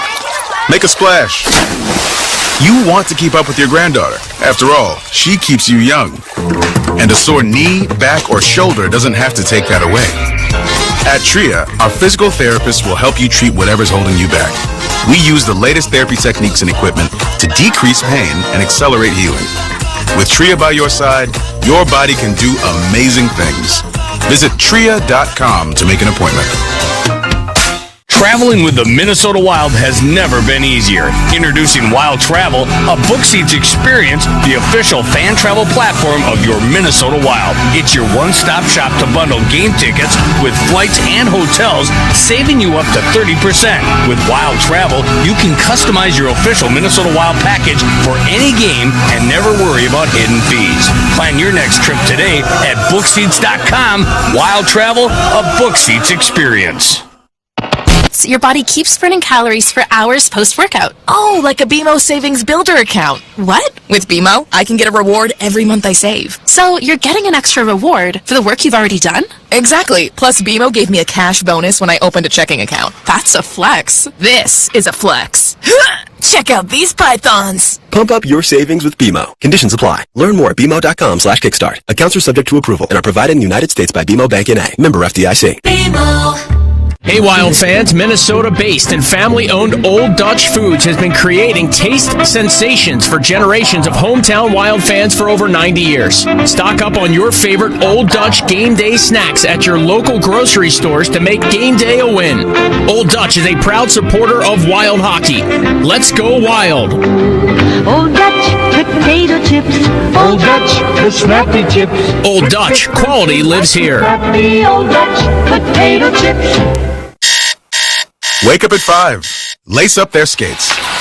You want to see them win state. After all, that's all your kid dreams about. And a strain, sprain, or break doesn't have to take that away. TRIA Orthopedic Urgent Care is here for them 7 days a week with no appointment needed.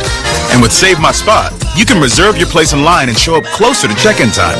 With TRIA by your side, your body can do amazing things. Visit TRIA.com/SaveMySpot to learn more. We are gathered here to... what's with the blanket? Oh, it's my Securian blanket. It's an unsubtle metaphor for the security I feel knowing I have smart insurance and retirement solutions from Securian Financial. I see. And sir, do you also trust Securian Financial with your insurance and retirement solutions? I do. Prepare for your future. Talk to your employer, affinity group, or a financial professional to get started. Learn more at Securian.com. Insurance issued by subsidiary companies. Securian Financial Services. Member FINRA. Texas Spirit started with Tito's handmade vodka. Back in the 90s, we had a dream as big as our home state. With grit, determination, and heart, we broke ground on the first legal distillery in Texas. Today, at the center of the craft spirits movement, we're still Texas-made and Texan-owned. Our copper caps line the shelves, and we fill glasses with the smoothest juice around. Remember, just because it looks like vodka doesn't mean it tastes like Tito's. 40% alcohol by volume, maybe 80 proof, crafted to be savored responsibly.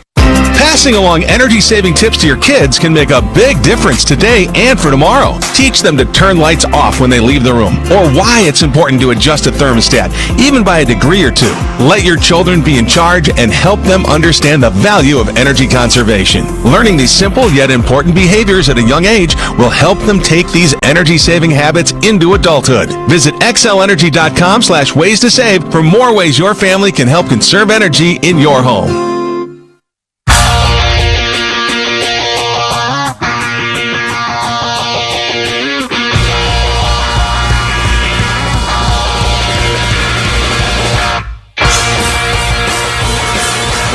Trail 1-0 at the start of the second period. Vancouver 17-6-4 this year when leading after one. Minnesota has rallied to win 10 games when in this spot previously. Well, they got to score some goals, Joe. No question about it. You look at Minnesota in that second period, they've scored 64, giving up 75. The Canucks have scored 75 and given up 74. So we'll see what happens here right now. Winning the draws will certainly help. Minnesota had just 22% success rate of the draws in the first period. Well, they lost the opening face-off in the second. The Wild from right to left on your radio dial in period 2. The Canucks from left to right leading 1-0. Derek Sinek checks Garland to the right of Gustafsson. Canucks rimming around the boards. Hronek pinched in. Sent it down below the goal line for Höglander. Höglander shifts. Brodin ran him to the ditch. Favored to lose puck. Turned it over. Hughes Suter a shot. Ricochet down in front. Garland looking for it. Brodin stabbed it away. And then a shot by Garland. As he regathered, it is trapped by Gustafsson. Yeah, Garland's not a big guy, but he's got some quickness about his game also. He took that shot going for the far side, gets a shot right to the front of the net, and there's Gus able to make the save.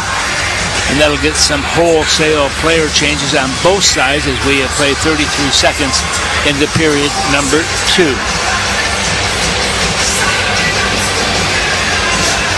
They actually gave the Canucks credit for 6 shots in the opening period if you're scoring at home. And of course, why wouldn't you be? Of course. And if you're not, we'll keep you posted. Goudreau wins this draw back for the Wild against the rookie Mueller. Zuccarello right side able to tip out the center. Quinn Hughes has it for Vancouver. Shoves a pass along for Jake DeBrusk. DeBrusk with a goal in back-to-back games for the Canucks. His dump down knocked away by Merrill. Johansson feeds Zuccarello on a right wing pass. He'll hit the red line and fly it in. Johansson pressures. Followed up by Goudreau. Got it to the point. Left side Merrill. Trying to angle it down low. It's blocked by Mueller. Ricochets back out to center ice. Zuccarello hurries back for it and feeds it onto the tape of Freddie Goudreau. Good up ice pass. Johansson trying to sprint his way in. And Hughes reached in and pried it free. No, the Hughes, I mean, he's such a good skater also, and just got his body in front to take him down, and that's what you want to do as a defenseman also, just take the body, get the player out of the game. Johansson cut in tight with a backhander, stopped by Lankin, and the Wild dig for the rebound, nothing there. You know, just going through some things, Connor Hellebuyck, we talk about him and what a terrific player he has been over the years. When you look at him right now, he leads the NHL all 4 categories. In wins with 45, goals against average 1.99, save percentage of 92.5. He's got 8 shutouts. He's been the last guy to do that was Bob Froese back in I think it was 1996. That's going back a lot of years, but Hellebuyck is just, tell me he's not the goaltender of the year in the NHL. Yeah, he's going to win the Vezina. Would you give him the MVP, the Hart Trophy, Tom? Yeah. You would? Well, I would agree with that. I would have no problem with him having the Hart. I mean, he's been the big reason for their success all year long, and Winnipeg's been great. Mancini up ice, Dakota Joshua now for the Canucks, and this play is well offside. Sherwood just trying to force the play there a little bit too quickly, and he wanted the puck, but unfortunately he didn't have it yet. He stepped over the line. That creates a opportunity for Minnesota to win the next draw. But you got to hold back just a little bit. I know you want the puck, but you got to make sure that the puck carrier at least gets over the line first. Just a little bit of a dip from one side to the next will give you that extra second you may need to keep it on side. Rossi tips in from center. His line mates Foligno and Nyquist in on the forecheck for Minnesota. Canucks speared it around the left wing boards. Joshua turned it over. Through the high slot, Nyquist handed off. Rossi, a long shot, fought off by Lankinen. Rebound grabbed by Foligno off the end wall. He'll feed Faber at the right point. Brock Faber had a goal in this building in March. It was the Wild's only tally in that 3-1 loss as Foligno's long wrister muted by Forbort, the big defenseman, swings it ahead. Icing waved off. Both teams change on the fly. Brodin stops left wing corner in his own zone, punched it along. Brazo tips in. Of course, Justin Brazo made his Wild debut in this building after being acquired from Boston just prior to the trade deadline. He had a heck of a day getting here travel-wise, and John Hines admitted it was a tough spot for the big fella. Canucks trying to clear. Trenyon used his size and physicality to keep it in. Now a long shot by by Crotty. Tips off of Hartman. Ended up off the end glass. Trenyon battles for it. Found Hartman. Hartman coming around the net. Ryan Hartman turns. Backhanded one in front. It was knocked down. Trenyon with a shot. And Lankinen down the butterfly made the save. Crotty pinches in. Hartman now snatched it behind the net. Here's Brazo going to work. Brazo trying to work his way in front. He got off a wraparound bid. Lankinen held that out. Another good shift by the Wild's fourth line. They had one late in the first as well. Hartman tries to squeeze it off a body and get it down low, but Marcus Pettersson broke that up And the Canucks chisel it ahead. Boy, Minnesota's working hard, but not getting the rewards right now. Just keep on working. Eventually, somebody's got to go in for him. Declan Chisholm carries the Wild along, navigates one in from the offensive blue line. Chisholm pressure. Peterson ran into the ditch, and Chisholm is hurt. And he is in a lot of pain.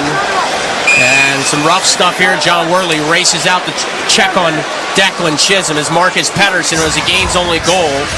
Give Chisholm credit. He went hard into the forecheck after he chipped it in. Eriksson Ek was nearby, and Chisholm trying to get up needs some help. Yeah, he tried to get him right back down again. And remember, if you're just joining us, no Jake Middleton, no Jared Spurgeon, Cam Crotty in his Wild debut, just his second NHL game ever. And the Wild blue line, it couldn't get any thinner right now. Chisholm telling John Worley he's okay, but he's being helped off by the aforementioned athletic trainer and Kirill Kaprizov. Yeah, that was Marcus Pettersson went into him. He's 6'5", 174 pounds. He's got that height, that's for sure. And Chisholm goes off right now and it doesn't quit. In defense, another defenseman going off, and of course he'll be evaluated. Hopefully he'll be able to come back. We just don't know. He will make his way back to the dressing room for now. Is there a boarding call on this play? Officials are all in that half-moon area. What did you see? Pettersson, here's one more look, Tom. Shoulder or forearm right into the chin of Declan Chisholm. And the head rattled off the glass. The head of Chisholm, that is. Quinn Hughes and Marcus Foligno standing just outside that little I think Hughes is oval. I think Hughes is going to challenge Marcus to a fight. What do you think? Well, I'd recommend a step ladder and some form of weapon. Rick Tocchet wants to know. And a car to get out of there. Rick Tocchet, tough nose from his playing days, of course, wants to know what the discussion's even for, I'd imagine. Here's one more look on our TV monitors. Point of contact is the head. Didn't look like he left his skates. Didn't really come out or extend with his left arm. Boy, he's a big body, too. He's 6'7"? He's huge. So Marcus Pettersson has really put a stamp on this game. And I don't think a penalty's coming because Pettersson's still on the Canucks bench. Yeah, and there's no doors open. Foligno's arguing the call, saying, is there nothing? And they all skate away, which means there's nothing. And that also brings a face-off outside the defensive zone of the Vancouver Canucks. We're going to say that Chisholm created the whistle. 99th career game in the NHL for Declan Chisholm. The bulk of them with the Wild, of course, picked up on waivers last season. And with just the way he went off the ice, it might be tough for him to return. So, even more gut check time for the Wild, trailing 1-0. And if you didn't think you'd see Faber, Brodin, and up out there tonight, those two better buckle up. Yeah, they're going to be in the 30 minutes after this game. Hronek to forward. It's punched down deep in the Wild zone. Faber slashes along. Kaprizov had to clang off him and out the center. Forward to Garland. His pass blocked by Boldy. Suter grabs it, dropped it off Hoglander, swings it along Garland. Met by Kaprizov, slashed at, centering feed by Garland, knuckled away by the Wild. Kaprizov comes up with it, puts it into open ice, too far for Boldy. Back for it was Elias Pettersson. On a give and go, he'll wheel through center and peel it into the Wild zone. Merrill to Gaudreau, shook past a bit of danger, ratcheted one ahead that deflects off a Canucks player and back behind the net of Blanken. Elias Pettersson on it. Through his own slot, a dangerous play. Worked it to Mueller. He'll wheel it back as he's bumped by Johansson. Quinn Hughes spears it along.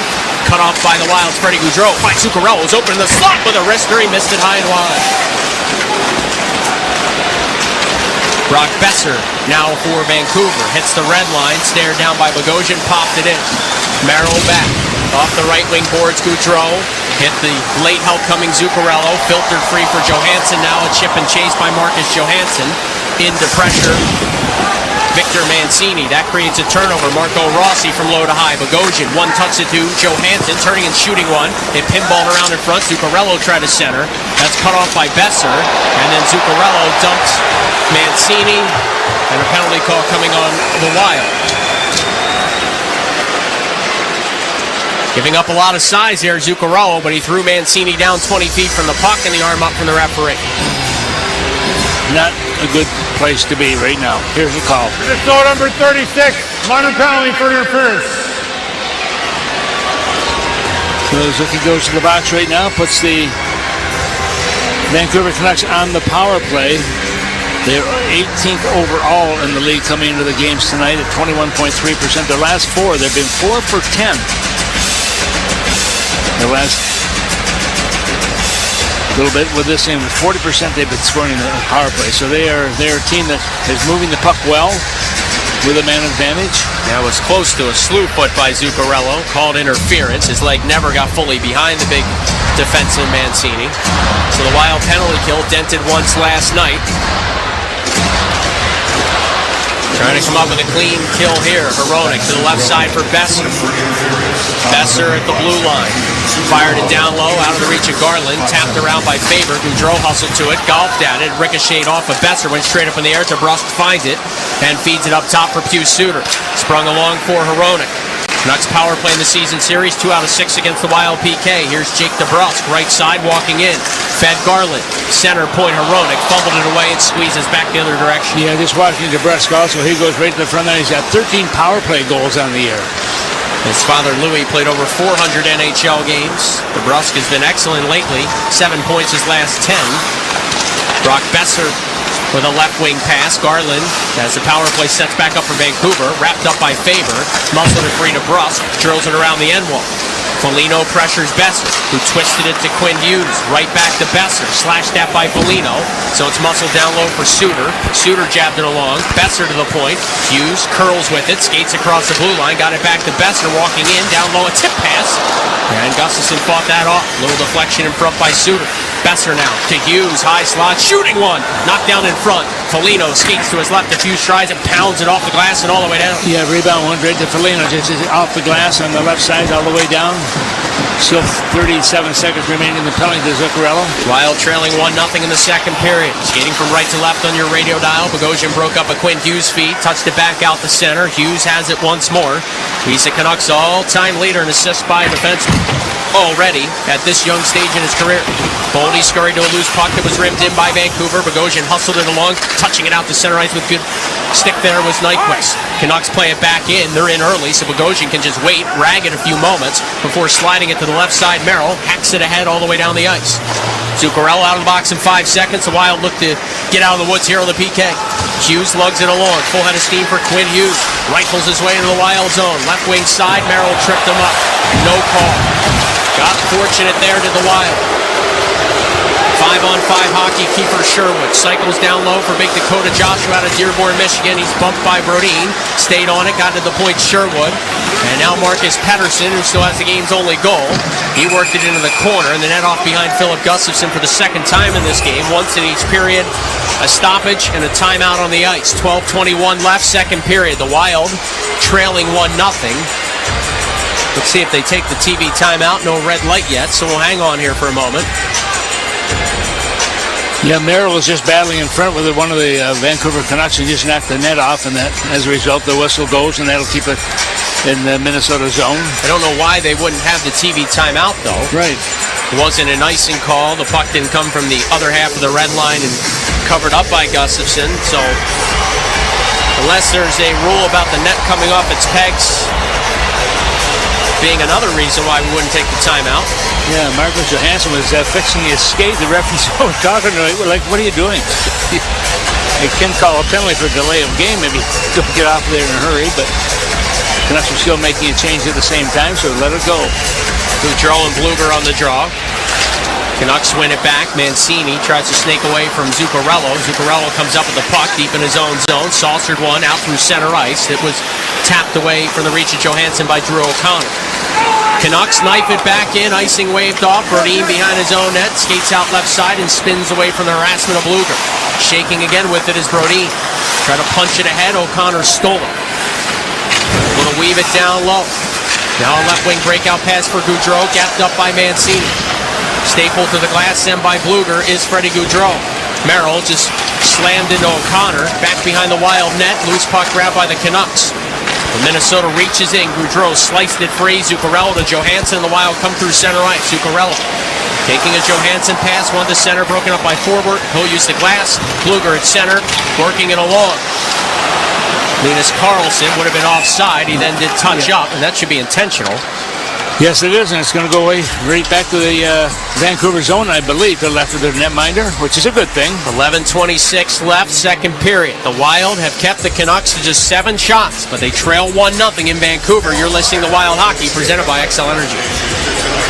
From shifting tariffs and trade policies, we're seeing more turmoil in global stock markets, to ongoing stock market volatility. It's a very confusing time if you're trying to figure out what happens next. The SiriusXM Business Channel offer in-depth, around-the-clock coverage of the financial markets, economic developments, and key business trends impacting your investments. We're live at the New York Stock Exchange. Whether you're a seasoned investor or trying to better understand what's moving the economy, SiriusXM brings the business world to you, starting at Channel 112 and on the SiriusXM app.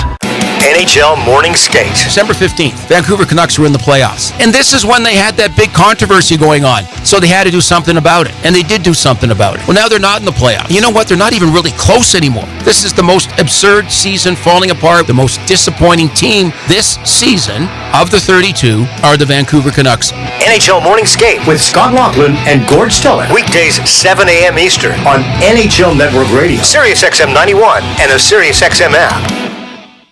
It's soccer's most thrilling league. Only the Premier League can make you feel like this. And now every match is on the SiriusXM app. Can you believe it? From the title race. This is remarkable. Keeps this title charge on track, surely. To the relegation fight. The impossible may still be possible. Hear every English Premier League match on SiriusXM FC 157 and the SiriusXM app. Just search for your favorite club. Yes.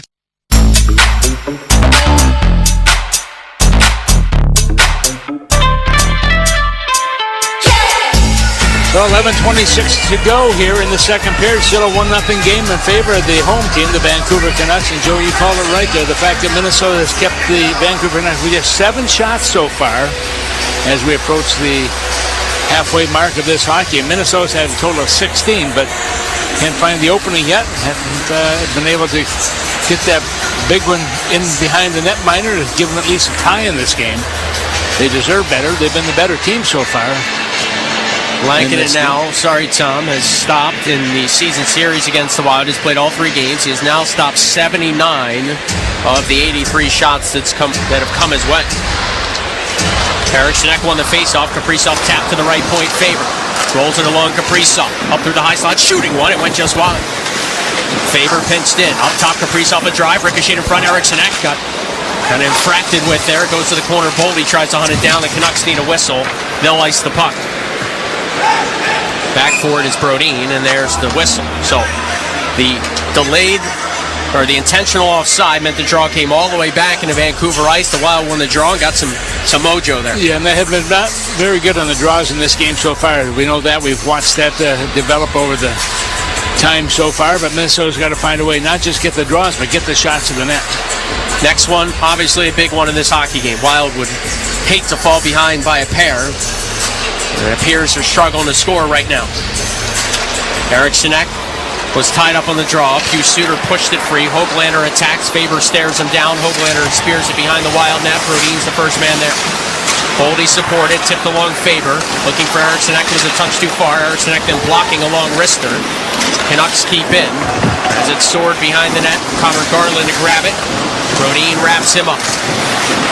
Garland tries to shake free, the former Arizona Coyote.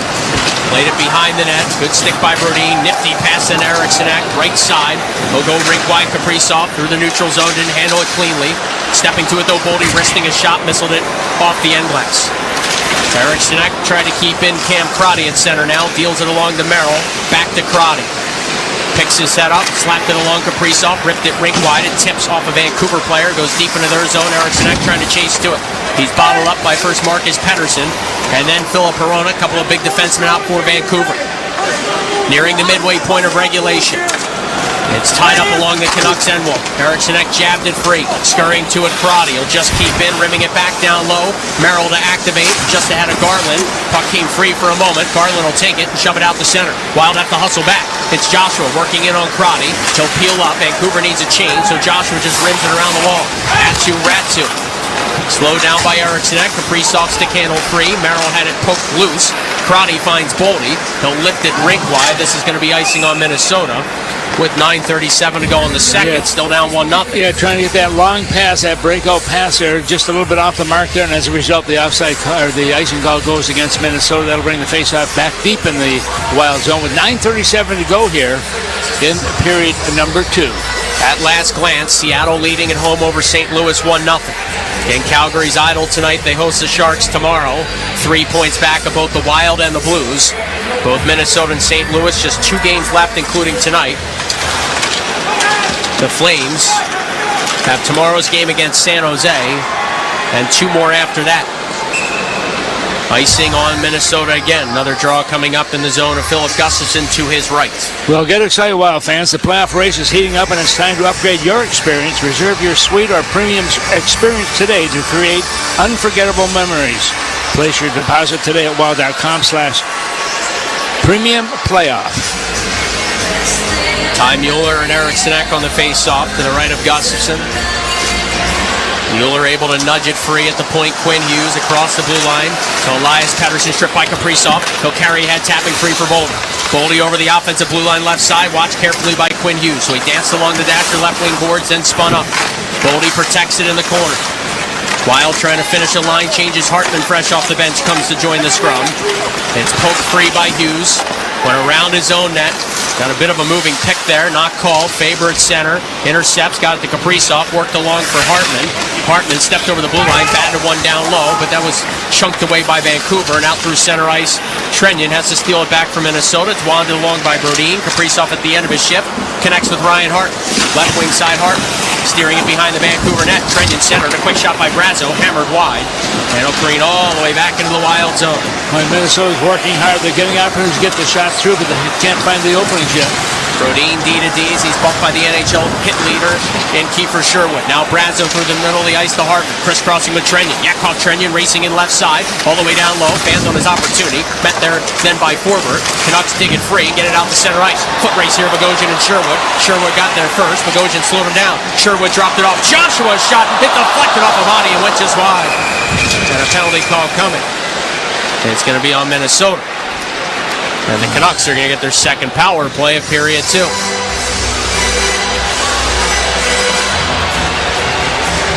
And it's defensemen going to the box, Tom, which they can't afford right now. No, another defenseman, Bogosian. Minnesota, minor penalty, Boston. Slashing goes against him. Minnesota drawing 2 penalties in a row now. Zuccarello had 1, now it's Bogosian. 8:11 left, second period. The Wild shorthanded when we come back in Vancouver, trailing 1-0. You're listening to Wild Hockey, presented by Xcel Energy. As a business leader, every day brings countless decisions. Some big, some small, some easy, and some you need to sleep on. Work with a banker who gets you, gets your business, and can help you make the right decisions to meet your goals. So you're not just navigating between choices, you're planning your success. Work with Bremer Bank, because understanding is everything. Put us to work for you today at bremer.com. To be invested with Betterment is to believe in better, whether it's saving for today or building wealth for tomorrow. We help people and small businesses put their money to work. We automate to make saving simpler. We optimize to make investing smarter. We build innovative technology backed by financial experts for anyone who's ever said, I think I can do better. So be invested in better with Betterment. Get started at Betterment.com. Investing involves risk, performance not guaranteed. Central Division Scoreboard. Busy day in the Central. All 8 teams in action. The only one to really care about other than the Wild is the Blues. They're skating in Seattle, and the Kraken have the early 1-0 lead. Jaden Schwartz gets it, his 25th of the year, puts the Kraken up 1-0, and that's where they sit with 4:10 left to go in period number 2. From earlier today, the Avalanche fell in L.A. The Avs sitting a bunch of their regulars. But how about the story of Gabriel Landeskog? After almost 3 years, back on the ice last night in the American Hockey League, trying to battle back after not playing in the NHL for almost 3 years. Back to Joe and Tom. Well, he was a treat to watch also, Joe. Big, heavy body for the Avs all those years. A leader out there on the ice and done a great job. So we certainly wish him well in his attempt to get back to the National Hockey League. So Bogosian in the box for slashing. Remember, Chisholm injured earlier in this period. The Wild down to 5D.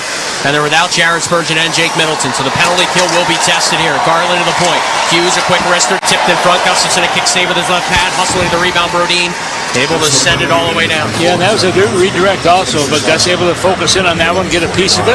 Minnesota was able to capture the puck and get it all the way down. Marcus Patterson's fourth of the year, 3-11 in the opening period, the game's only goals. He joined the rush and wristed one short side high in the opening minutes.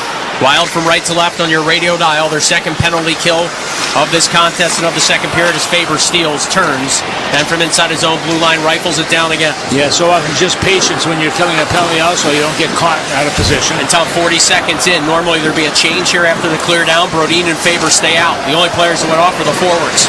Eriksson and Boldy now on the PK up front. It's Brodin in his own slot. Found a loose puck. And it's able to slap it back through center again. Yeah, there's the experience of Brodin just showing right now also. He's been around a long time. Halfway home on the minor. Hughes pivots at center. Lasers it back for Pius Suter. Crisscrossing with Jake DeBruck. The pass that way. DeBruck trying to navigate through. Eriksson broke it up. Just couldn't get it out. Hughes kept in left point. High slot, it comes Suter. Taps to the right point for Brock Besser. The right shot feeds Hughes. Now left side, Höglander Lane took a shot, he scores. DeBrusk might have tipped it. The power play gives the Canucks a 2-0 lead. Oh, boy. Frustrating for Minnesota, no question about it. They've worked so hard in this game, and the penalty cost them that. The slashing call with Bogosian going to the box, and did not take long. 41 seconds still remaining in that penalty when the goal was scored. But Gus has really had no chance in that one, just coming in there. And Eastman looks on the short side. And so, yep, Minnesota trails by 2. Makes it tougher. Big leg kick from Höglander. The wrister tipped by DeBrusk in front. And Vancouver with its third power play goal of the season series in 8 tries. And man, just that puck, Eriksson, he breaks it up. He can only get a chunk of it. Hughes keeps it in the blue line by inches. Yeah. And moments later, it's in the back of the net. So we're back to live action. And the Wild now, they need at least 2 to find some success in the standings. And Kevin Lankinen has been perfect so far. Eriksson headman. Boldy tips in. Back as Marcus Pettersson rolls it around. Hronek off the glass. Bogosian, or Brodin, I should say, kept in for a moment. Now it's sent through center. Racing over the blue line comes O'Connor. Had it stripped free by Boldy. Faber to Kaprizov. He'll dance through the neutral zone. Kirill Kaprizov over the blue line. Had it poke check free. Just a sea of blue staring him down there. Hronek bounced it out to center. Just over 6 minutes left in the second. Kaprizov on a reset. Looks for Rossi. It tipped around. Nyquist right circle. Got it to Rossi. Rossi has late help coming. Merrill open through the slot with a shot. He pushed it wide. And it's jammed. The loose puck off the glass and all the way down icing here on Vancouver. Well, the goal by DeBrusk also his 27th goal of the season. Also his 14th power play goal out of those amounts, and gives his team that 2-0 lead here right now. The faceoff is going to be deep in the Vancouver zone. He had just 19 goals last year in Boston, as you said, Tom. Now, well past that this year, and a goal in 3 straight. Höglander and also Hughes will pick up the assist on that. For Hughes, that's number 59 in the season for him. And 75 points, the 7th defenseman in NHL history now with 75 points or more in 3 consecutive seasons, the first since Ray Bourque.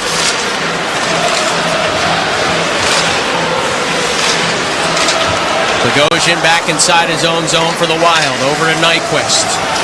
Slapped it ahead. Foligno tips in. Back is forward. Rossi bottled him up. Hronek tried to clear it around. It tipped off a body. Came through the slot where Hronek raced to it himself. Charges through center and then just tried to sky it in. Knocked down by Merrill. Grabbed by Foligno. Shifted along to Bogosian. The Wild know what's at stake, certainly. 5 minutes left in the second period. 1 game to go after this one. They control their own destiny with at least 3 points in the standings. Wild in on the forecheck. Canucks get it up, and just through center, Sherwood tipped ahead. Back is Faber. Left wing pass, Zuccarello. Backhand, forehand, knuckles it in. Gaudreau tries to pressure. Gaudreau, left wing corner offensive zone, pinning up the Brust. Zuccarello got wrestled down to the ice. The puck jostled off the Canucks end glass. Forward poked it ahead for Brock Besser.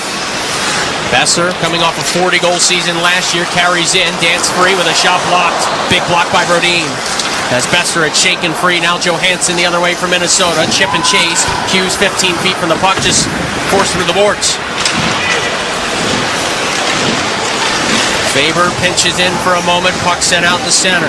4:15 left, period 2. Merrill to Johansson, tipped to Faber, red line left side, banked it ahead, nothing there. Stolen by Mueller. And now Mancini inside his own blue line, squeezed it past Zuccarello and got it to Nils Höglander. Höglander dances loose at center, knifed it along, turned over, Faber quickly up ice. Hartman has to scurry to it, no icing here. Hartman and Hughes. Hartman won the foot race, touched it around the Canucks end boards, nobody there for Minnesota. Höglander scales it ahead. A bouncer that comes in, Gustafsson hustled it off the boards to his right. Garland got there, lost it. The Wild here with a 3-on-2. If they can come up with it cleanly, they can't. And Höglander, shy of the red line, just sent it back his own way. Trenyon didn't like the fact he was submarine there. The Wild bench didn't either, no call. Trenyon was trying to run a Vancouver player. He just kind of hit the deck and took the legs out of Trenyon. Yeah, it should have been a penalty. Trenyon taps free for Hartman now, skating through center ice, gains the red line. Canucks staring him down. He'll just play it in. Kick save by Lankinen. And Drew O'Connor picks it up for Vancouver. Canucks not giving the Wild a lot of free ice time. I don't think there's been one odd man rush really for Minnesota. Yeah, I think you're right. Vancouver's did a nice job of falling back there to help out defensively. Faber carries the rush ahead. Brock Faber, right point, sent it down low. Erikssonek and handcuffed him. He'll twist it around the board. Brodin pinches in, met there by Linus Karlsson. Karlsson, the former Sharks draft pick, 21 goals in the AHL this season. As the Wild and Canucks battle for this puck here, the final 2:40 of the frame. It's dug free by Vancouver. Bluger skies it ahead, reaching for Kaprizov. O'Connor tapped in, out with his goal stick. Gustafsson to shrug it free. Kaprizov turned it over. A backdoor pass by Bluger, though, a touch too far. Goldie won a battle. Erikssonek up ice. It's Kirill Kaprizov. Stared down by Pettersson, and this play barely onside as Kaprizov launched it in front, swiped away by Quinn Hughes, and scaled back out the center. Where Merrill tried to dig it free. Dakota Joshua holds the blue line. Merrill now poke-checking Bluger. Joshua again able to keep the stripe. Finally, Merrill bats it to his right. Kaprizov picks it up, shifts his way through the neutral zone, hits the red line, and spears it ahead where Boldy waited, got it back to Merrill, but the Wild in early, so Merrill just regroups at the Bogosian, who springs it past the Boldy. Now Erikssonek over the blue line left side, a long shot, easy blocker saved by Lankinen. Erikssonek to his own rebound. Able to dig it free, Joel Erikssonek rimming into the corner for Matt Boldy, who protects left circle. Handed off to Merrill, who activates. John Merrill deep from the Canucks zone. Played it back up top for Boldy. Once more for Merrill, left wing hash marks, backhanded one rink wide, the tipped. Now with 92 seconds to go in the period, it's picked up and lifted out to center ice by Bluger. Boldy knocked it down at center. Did so with his glove, a legal play there as he touched it next. He'll filter it in. Hughes stops deep behind his own net for Vancouver. The deficit of 2 for the Wild, late stages, period 2. Hughes waits some more. Continues to wait with the puck. The Wild not pressuring him. Valuable time ticking off in my humble opinion. Hughes finally the right wing pass for Besser. Besser skates through the neutral zone, attacks and fires it into the right of Gustafsson. Out with his goal stick comes the Wild netminder. He rimmed it around left wing side. Johansson dug it free, spiked it along Zuccarello. Hits the red line, pumps it into the right of Lankinen. Forward back. Gaudreau pressures him. Zuccarello tried to support. The Brusque there.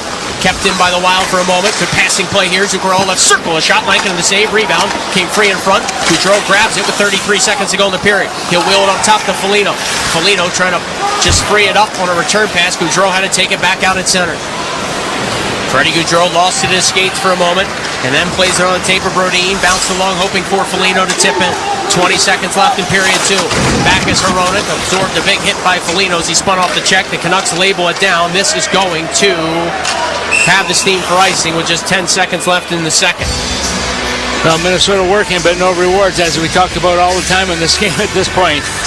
Well, join for Tom Reed's hotline following the second period. Texting your comments at 64686, and one random listener will win a pair of tickets to the regular season finale next week against the Anaheim Ducks. Once again, that code is 64686. Face off deep in the Canucks zone. 10.3 seconds showing on the clock. Shot right now are 19-10 in favor of the Wild, who trail 2-0. Eriksson and Pius Suter on the draw. It's to the right of Lankinen. Suter has to back out from the circle. Now he resets. Eriksson got his stick down. The left shot from Karlstad. Sweden came in on Lankinen off the draw. He'll pull it underneath him with 8.5 seconds left. Well, still time. Got to be frustrating for the players right now, too, because they have worked hard, and they've done it on a lot of duress also, missing some key components of this hockey team because of injuries. Between the game last night in Calgary, where they had to play and then board the aircraft and get here, while Vancouver was resting. Suter and Eriksson again on the draw. Off the face-off, Boldy plays in the point favor, has to hurry here. Gave it back to Boldy, a long shot blocked by Garland, tapped out to center ice by Joshua. And after two, the deficit at 2 for Minnesota. Well, you have to go in the dressing room right now. Minnesota does, and the officials getting between both teams to make sure that there's no nonsense taking place. Absolute gut check time for the Wild with 20 minutes left. Down 2-0 in Vancouver. Tom Reed's hotline. Recap of all the action so far from Rogers Arena comes your way after this. You're listening to Wild Hockey, presented by XL Energy. As a sports fan, I just want the games. Right now, it's practically a full-time job to figure out which bundle I need. But with the SiriusXM app, it's done bundling for me. It is gone! A grand slam! I don't have to go anywhere else to get every MLB, NFL, NBA, and NHL game. When there's a college game on, I just search for the school on the SiriusXM app. Holy smokes, what a play! With the all-access plan to the SiriusXM app, I've got the sports world in the palm of my hand. To the end zone, touchdown! No bundle required. NHL Morning Skate. December 15th, Vancouver Canucks were in the playoffs. And this is when they had that big controversy going on. So they had to do something about it. And they did do something about it. Well, now they're not in the playoffs. You know what? They're not even really close anymore. This is the most absurd season falling apart. The most disappointing team this season of the 32 are the Vancouver Canucks. NHL Morning Skate with Scott Laughlin and Gord Stellick. Weekdays 7 a.m. Eastern on NHL Network Radio, SiriusXM 91, and the SiriusXM app. The Power Play with Steve Koulias. General manager of the Winnipeg Jets, Kevin Cheveldayoff. What would finishing first overall mean to the organization, Kevin? Well, I think anytime that you can finish in an area where you're getting recognized, it's special. But again, the important thing for us is process. Is when we buy into playing the way we need to play, then we feel comfortable that we'll win more games than not, and then you let the chips fall where they may. The Power Play, weekdays 3 p.m. Eastern on NHL Network Radio, SiriusXM 91, and the SiriusXM app. It's soccer's most thrilling league. Only the Premier League can make you feel like this. And now every match is on the SiriusXM app. Can you believe it? From the title race. This is remarkable. Keeps this title charge on track, surely. To the relegation fight. The impossible may still be possible. Hear every English Premier League match on SiriusXM FC 157 and the SiriusXM app. Just search for your favorite club. Join me, Gord Stellick, and Scott Laughlin as we recap the night that was on NHL Morning Skate, weekday mornings at 7 a.m. Eastern on NHL Network Radio, SiriusXM 91. The biggest names in the game. Trying to get behind, wrist the line, and walks in, put it between his legs, shoots it, score! NHL play-by-play on SiriusXM. The world's most thrilling league is now in the palm of your hand. Hear every English Premier League match all season long on the SiriusXM app. Just search for your favorite team. The best hockey lives here. Marnes gets it back, stick handles to the backhand, moves in front, score! NHL play-by-play on SiriusXM. Hockey lives here. Suzuki sweeps it, there's a chance, rebound, Caulfield shoots and scores! NHL play-by-play on SiriusXM. Join me, Scott Laughlin, and Gord Stellick, along with former NHLer Mike Johnson for NHL Morning Skate, weekday morning, 7 a.m. Eastern on NHL Network Radio, SiriusXM 91. It's time for Tom Reed's Hotline.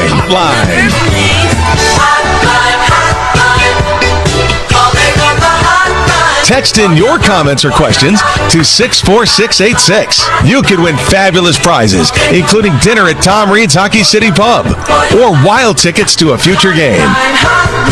And now, Tom Reed's Hotline.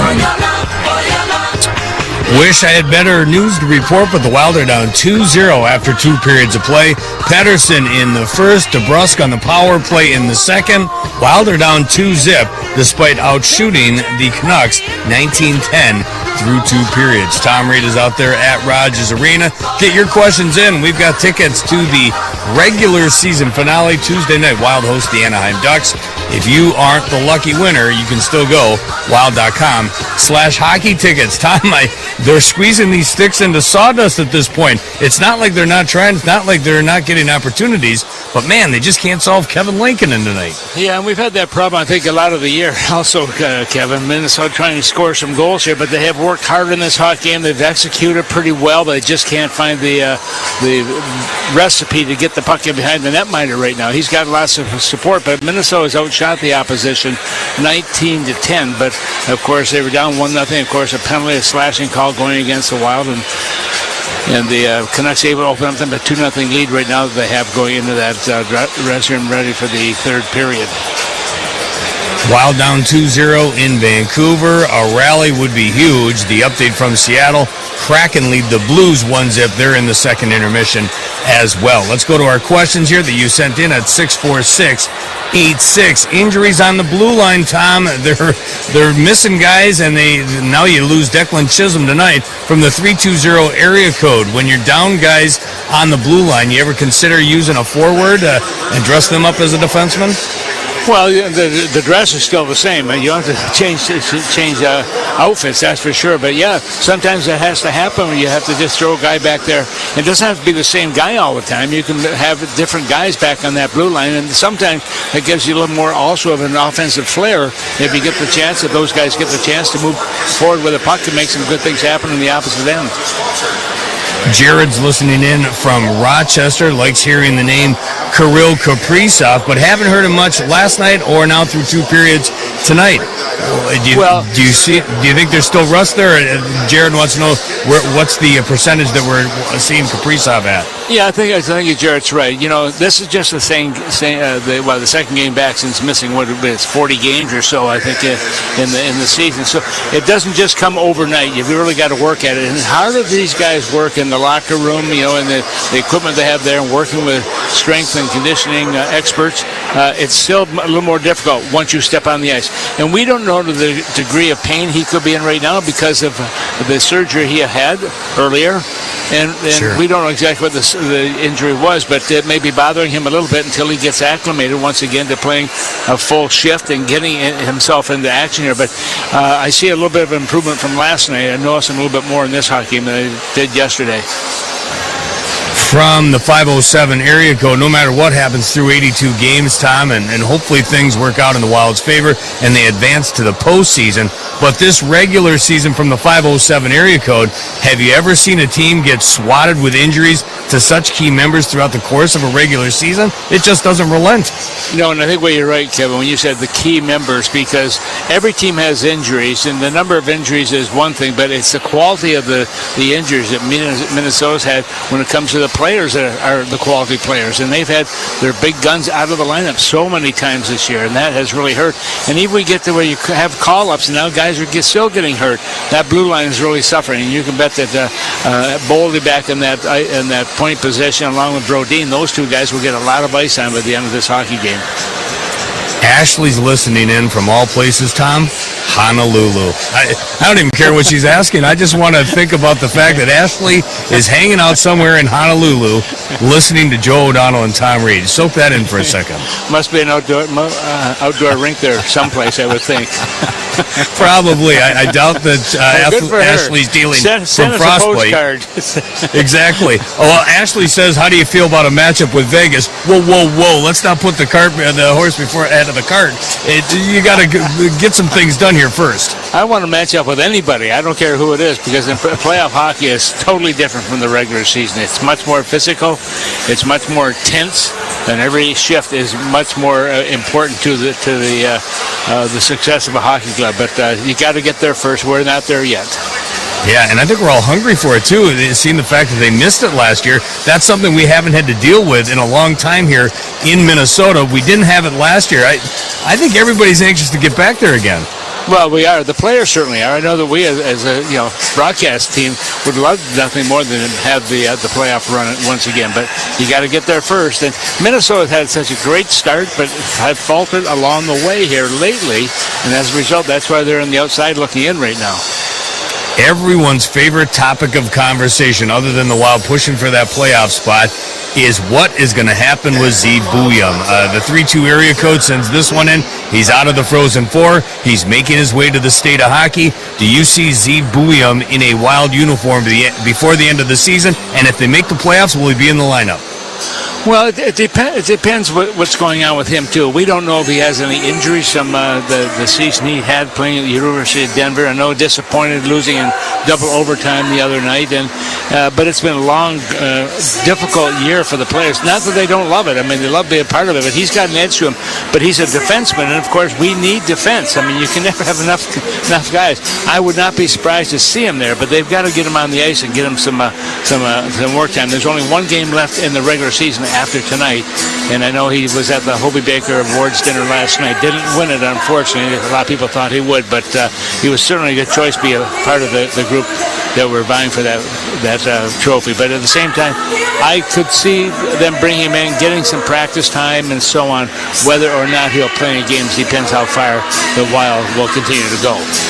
You, of course, had Kelleher on earlier this week. I had him on this morning on Beyond the Pond, and I asked him, for the fans that haven't seen him as much as he has, because he's watched him pretty closely, what would you say his biggest asset is? Is it his skating, his hockey sense, his shot? He said all of it. He says all of it is good.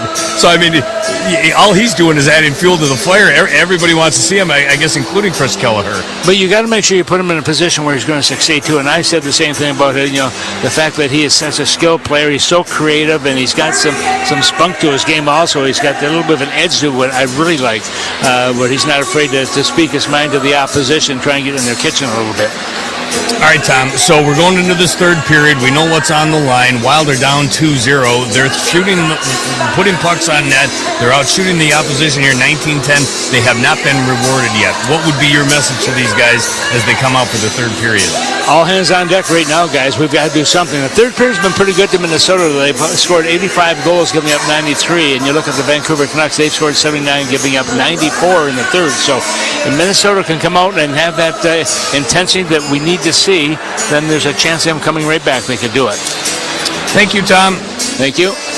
Tom Reed at Rogers Arena, and that is Tom Reed's hotline. Someone's going to get a lovely text from me, and you're going to get a pair of tickets to see the Wild and Ducks in the regular season finale. Hopefully that's just the final game before we get to the postseason. First, you got to get through this one, and then we'll get to that game on Tuesday. If you want tickets, they're available, wild.com/hockey tickets. Full recap of the first 40 minutes when we continue. This is Wild Hockey presented by XL Energy.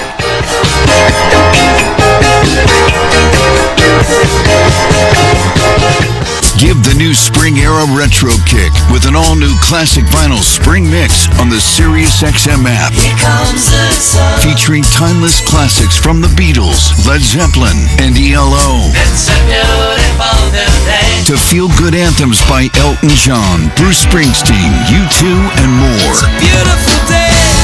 Bring this season to life with the classic vinyl spring mix. Search Spring Fever on the SiriusXM app. NHL Morning Skate. December 15th, Vancouver Canucks were in the playoffs. And this is when they had that big controversy going on. So they had to do something about it. And they did do something about it. Well, now they're not in the playoffs. You know what? They're not even really close anymore. This is the most absurd season falling apart. The most disappointing team this season of the 32 are the Vancouver Canucks.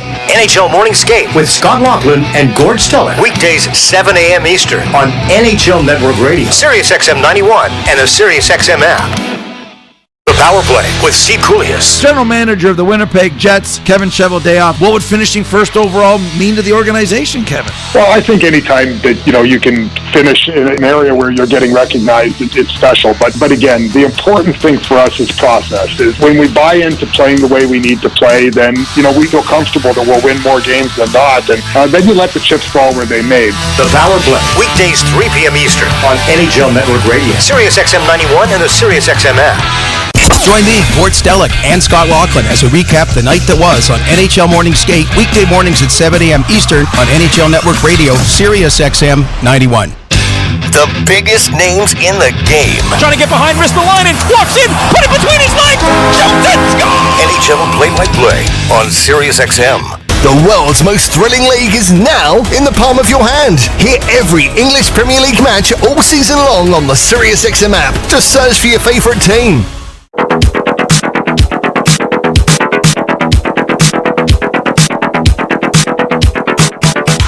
Canucks scored in the first. They did it again in the second. Wild are down 2-0 after 2 periods of play. Let's pause 10 seconds for station identification. You're listening to Wild Hockey presented by XL Energy. The fastest game on ice. He scores! Sirius XM NHL Network Radio. Sirius XM 91. Huge third period coming your way after a break. This is Wild Hockey presented by XL Energy.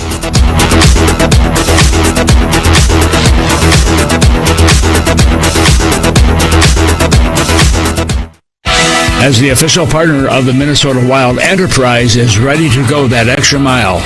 We're dedicated to the most dedicated fans in the game. And with us on your team, you can move forward with confidence, knowing we've got your back. We're always available with mobility solutions, whether you need a rental, replacement, truck, or even tailored business strategies.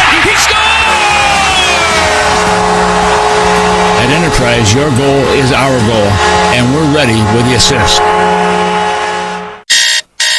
Wake up at 5. Lace up their skates. You want to see them win state. After all, that's all your kid dreams about. And a strain, sprain, or break doesn't have to take that away.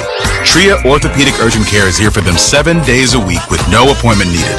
And with Save My Spot, you can reserve your place in line and show up closer to check-in time. With Tria by your side, your body can do amazing things. Visit tria.com/SaveMySpot to learn more. Can Wonderland is an epic indoor mini golf course with 18 holes built by teams of local artists, surrounded by a jaw-dropping retro arcade of over 125 rare, nostalgic pinball and video games, along with awesome one-of-a-kind specialty amusements. Can Wonderland is the place to go for fun for all ages, families, groups, team building, and celebrations of any kind. Set your tee time for mini golf and enjoy tasty food and drinks. There's something for everyone at Can Wonderland. That's CanCanWonderland.com.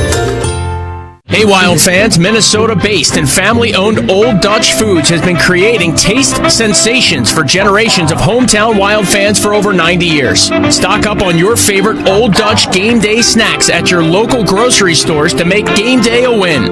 Old Dutch is a proud supporter of Wild hockey. Let's go Wild! Old Dutch potato chips. Old Dutch, the snappy chips. Old Dutch, quality lives here. Snappy Old Dutch potato chips. Meet MVP Logistics. Proudly rooted in Minnesota, they're like the perfect pass, precise and reliable, delivering excellence from their home rink to yours. MVP Logistics is your go-to team for logistics and supply chain solutions. With over 150 years of industry leadership, their expert team delivers customer-centric strategies with a commitment to winning. Don't play short-handed. Leverage MVP Logistics to be your most valuable partner in supply chain. Visit MVPLogistics.com for supply chain solutions made simple. Hey Wild fans, it's game day and your hockey fandom needs fuel. With over 30 locations across the Twin Cities and western Wisconsin, Carboni's Pizza has successfully been fueling hockey season since 1954. Whether you're gearing up for puck drops, celebrating a win, or just hungry for pizza the whole family loves, Carboni's delivers every time. Fuel your fandom with a slice of the neighborhood, a slice of the game, and a slice of Wild pride. Find your nearest Carboni's location today at Carbonis.com.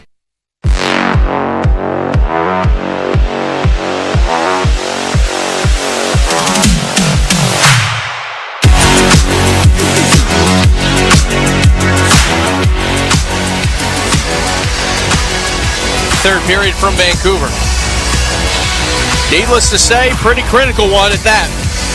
And if there's ever a time for urgency, Tom Reed, it's right now. The Wild down 2-0. They've started the third period in Seattle. Kraken lead the Blues 1-0. So maybe the Wild get some help there. But they've got to take care of business here. They've got to get on the scoreboard. They've got to get some offense. Because right now they are starting to really put themselves behind the 8 ball for what almost seemed like a short playoff spot just a few weeks ago. Yeah, they don't do something, Joe. There's only 4 periods left, barring overtime. So Minnesota's got to find a way here. But I still go back to the fact that you just pointed out again, the fact that Minnesota's won 29% of the draws, and you're chasing all the time. You've got to find somebody who can win those faceoffs. If there is a silver lining, at least on paper, the Canucks have given up 94 third-period goals, 7th most in the NHL. And their -15 third-period goal differential, also 7th worst in the league. Boldy tries to center, ricochet 3, Faber in the slot, scores! Right off the hop, 22 seconds in, Brock Faber puts the Wild on the board! And that's a huge goal for Minnesota. It comes early on, just 22 seconds as you call it, Joe. And the thing is, Faber, as busy as he's been, still has the wherewithal to come in from that blue line and get himself into a slot position. When the puck comes to him, he just steps right in there and takes a shot. Good wrist shot also, beats him on the 6th side. And with that, Minnesota, it trails by 1. A huge goal for the Wild. Favorable bounce off a Canucks player right to the slot. Faber galloped to it, ripped it blocker side, his 10th of the year. And he's getting a lot of ice time in this game, no question about, because of the injuries to Minnesota's defense. But he's that guy that you expect him to be there. But you look at his time right now; he's almost 21 minutes into the third period, and he's got a lot more time left in those skates, I believe. And Brodin also with 20-plus minutes time on ice for the Wild through 40. So 22 seconds in, the Wild get on the board. They skate from left to right on your radio dial in the third. Canucks from right to left. Bluger and Gaudreau in a stick-swinging battle well away from the puck here. And an offside call on Vancouver.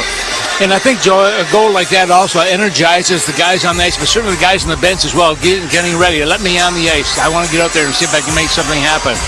Tom, I mean, just the reaction of the bench, right, to get one, got to feel good. Yeah, they can do it. And that's why I keep saying, just have to keep pressing here right now. Gaudreau and Bluger on the center ice draw. And Bluger thrown from the circle. So Drew O'Connor in to take it, the 26-year-old from Dartmouth College. By the way, speaking of college hockey, Western Michigan winning their first ever national title, defeating the Boston University Terriers, who were in search of their 6th natty. Boldy grabs the only assist. Boldy was held off the score sheet last night after 7 points in the previous 2 games. He also did not have a shot on goal for Minnesota.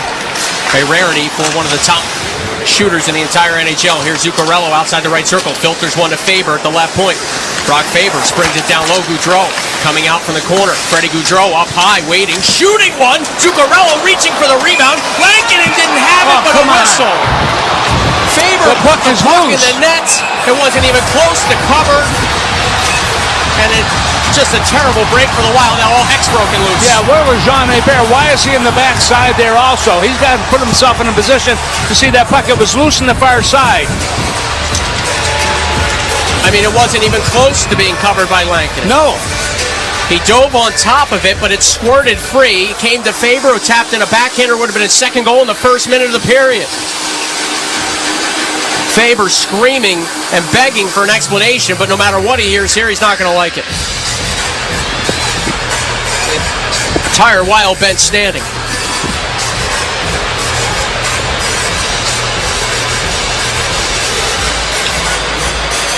Well, come on, let's get an explanation here. Faber had his hands in the air. The whistle went well before the puck going into the net, though.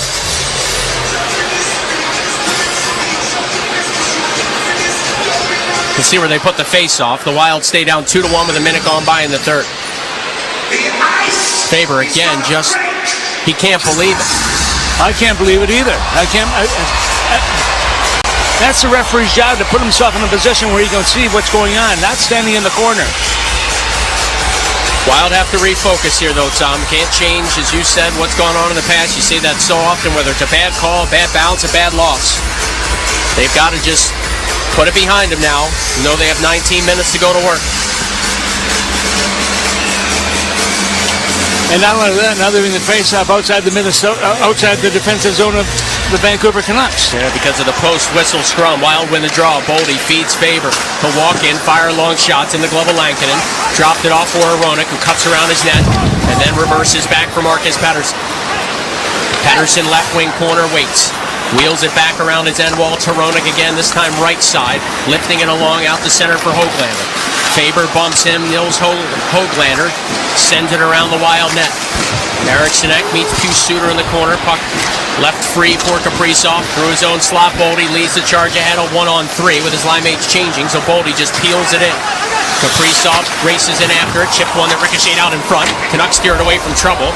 Galloping to it, Rossi. Rossi rolled it around the Canucks net. Pinching in, and back on the ice is Chisholm. He'll fire one in front, stopped by Lankinen. Boy, great to see Declan Chisholm back. So second straight game, the Wild lose a defenseman, Tom.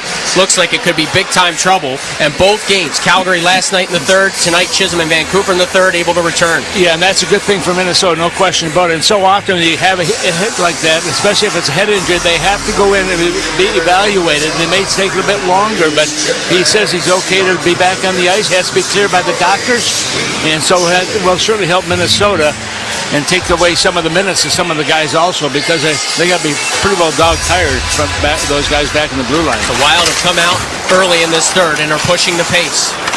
Puck cleared off the glass by the Canucks, hacked along by Joshua. Bogosian tried to send it back through center. Joshua on the second effort forces it in. So Zach Bogosian deep in his right wing corner, bounced it off his end wall, left wing side. Chisholm picks his head up, skates a few strides, labeled it along. Nyquist got a piece of it, no icing.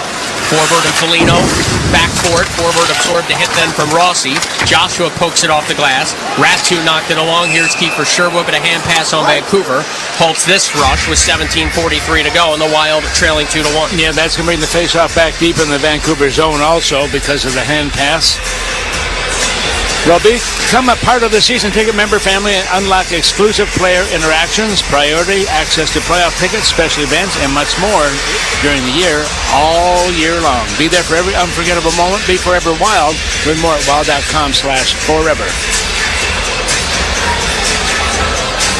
Eric Sinek and Ratu on the draw.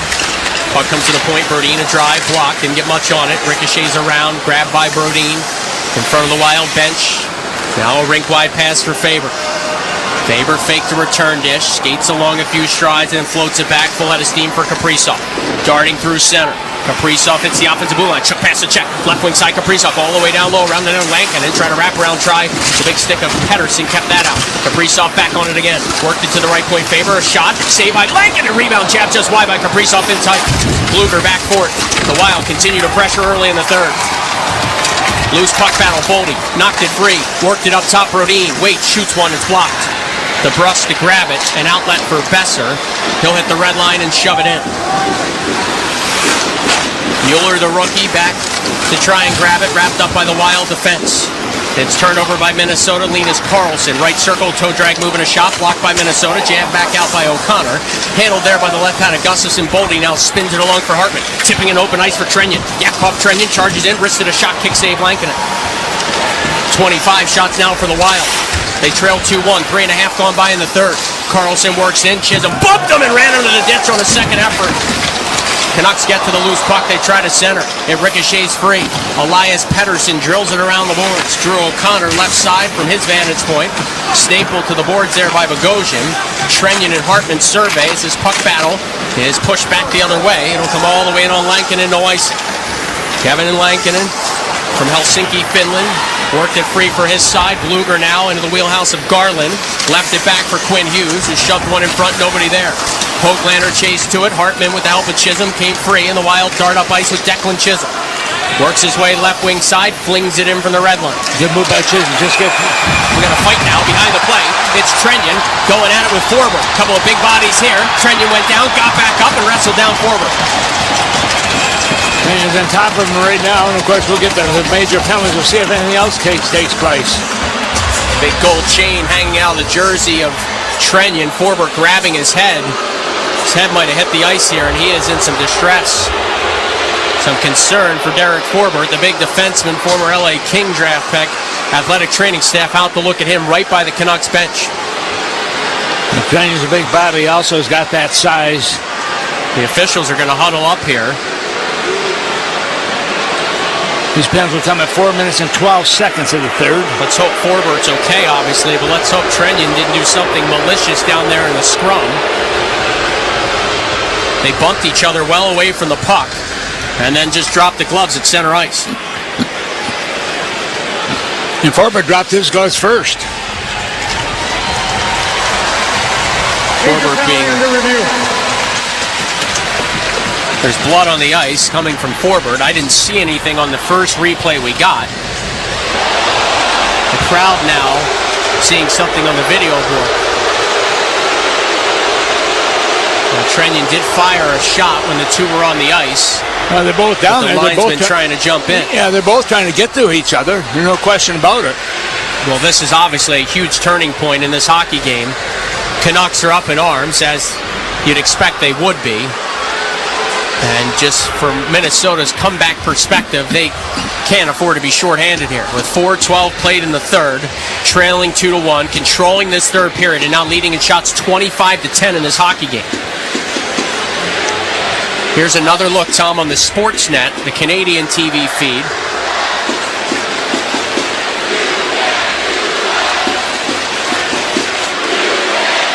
He didn't throw the second right Trenion, but he threw the first one just as the linesman was jumping in and Forbert was already down on the ice. To me, that's more kind of breaking the code than anything egregious. What do you think? Yeah, you know what? They're down there, and somebody's trying to take a run at you. You're going to take a run back at them. You're going to stop. Oh, excuse me, you're down the ice. But I'm going to, you know what? If I get a chance, I'm going to take my shot, too. He certainly went from the other side. Right, that's a very valid point. If you're Trenion and you let your guard up or you don't finish the job, what if Forbert throws one at you? So they are looking at it, the officials are, with 4:12 played in the third period. The Wild in this building on March the 7th probably felt they deserved a better fate. They outshot the Canucks rather heavily and lost the hockey game. Tonight, they're trailing 2-1, and again, leading in the shot department by a large margin. Was it Forbert that tried to take out the legs of Trenion by the bench earlier? That's a great call. That might have been him over there that wanted to avoid the Trenion hit. On March the 7th in this building, the Wild fell by a score of 3-1.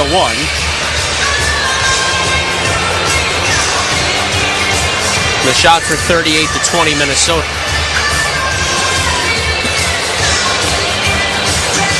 Officials appear to have made some decision. John Hines about to get some answer. And I think Trenion's being escorted from this game because the penalty box door is open again, and this is going to be just an absolute gut punch for the Wild.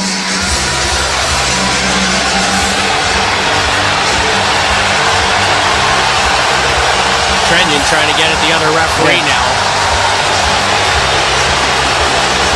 I mean, certainly not what Minnesota needed. Now Trenion trying to get at some Canucks players that might have been chirping.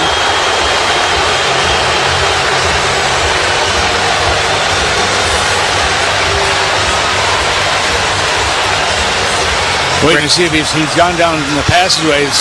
There's some guys who come right back out again, too.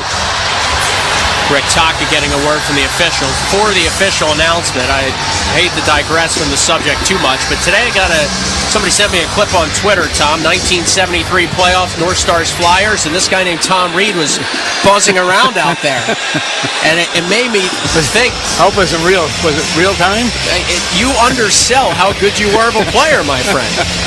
You were back checking. I don't know what you were doing up ice in the first place. That was just a warm-up. You came back to defend, and you carried the rush up ice, and from my understanding, North Stars won that game, but eventually lost the series to the Flyers. So what's the penalty going to be?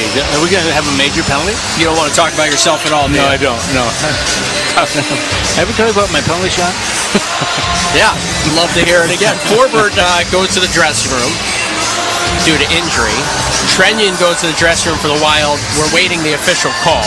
Teddy Bluger sits in the Vancouver box serving the penalty of forward. So I wonder if he gets 2. I'm looking plus at the fight, and then we'll see what Trenyon gets, who's been kicked out of the game. I'm looking at the scorecard right now. I say Trenyon with a 2-minute minor, but I'm sure they're not up to date. They disallowed a goal that should have counted. They didn't take the shot when Trenyon got tripped up and took his knees out.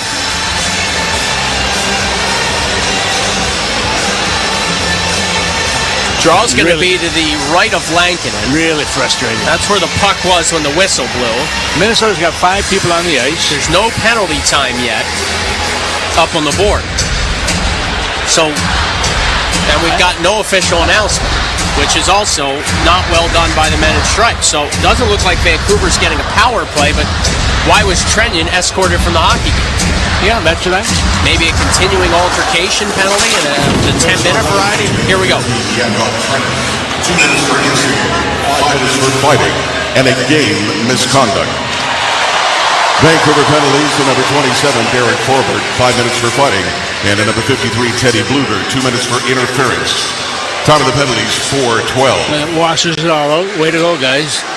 Well, so the Wild just lose the services of Trenyon for the game. Yeah. So they're down a forward, but they are not shorthanded, which was my ultimate or initial fear.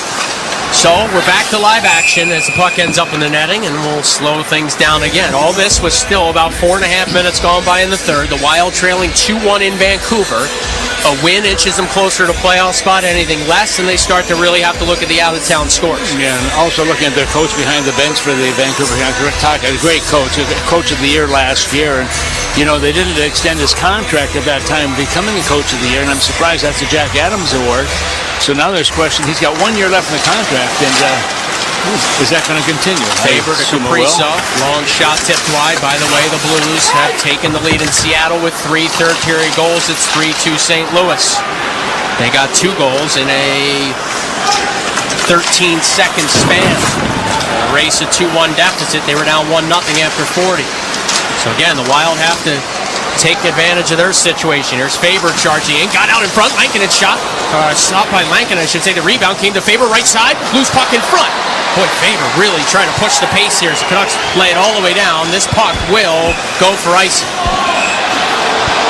Crowd doesn't like it because it was really knuckling and starting to lose its steam, but it did cross the goal line. Well, on Tuesday, we're celebrating you at Fan Appreciation Night presented by Toyota. Enjoying an action-packed game with tons of prizes, giveaways, and all things Wild.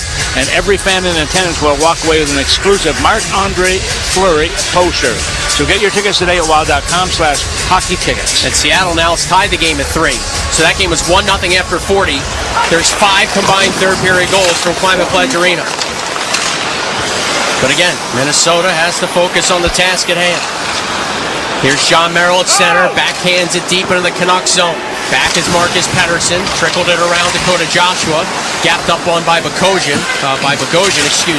Marcus Pettersson now behind his own net.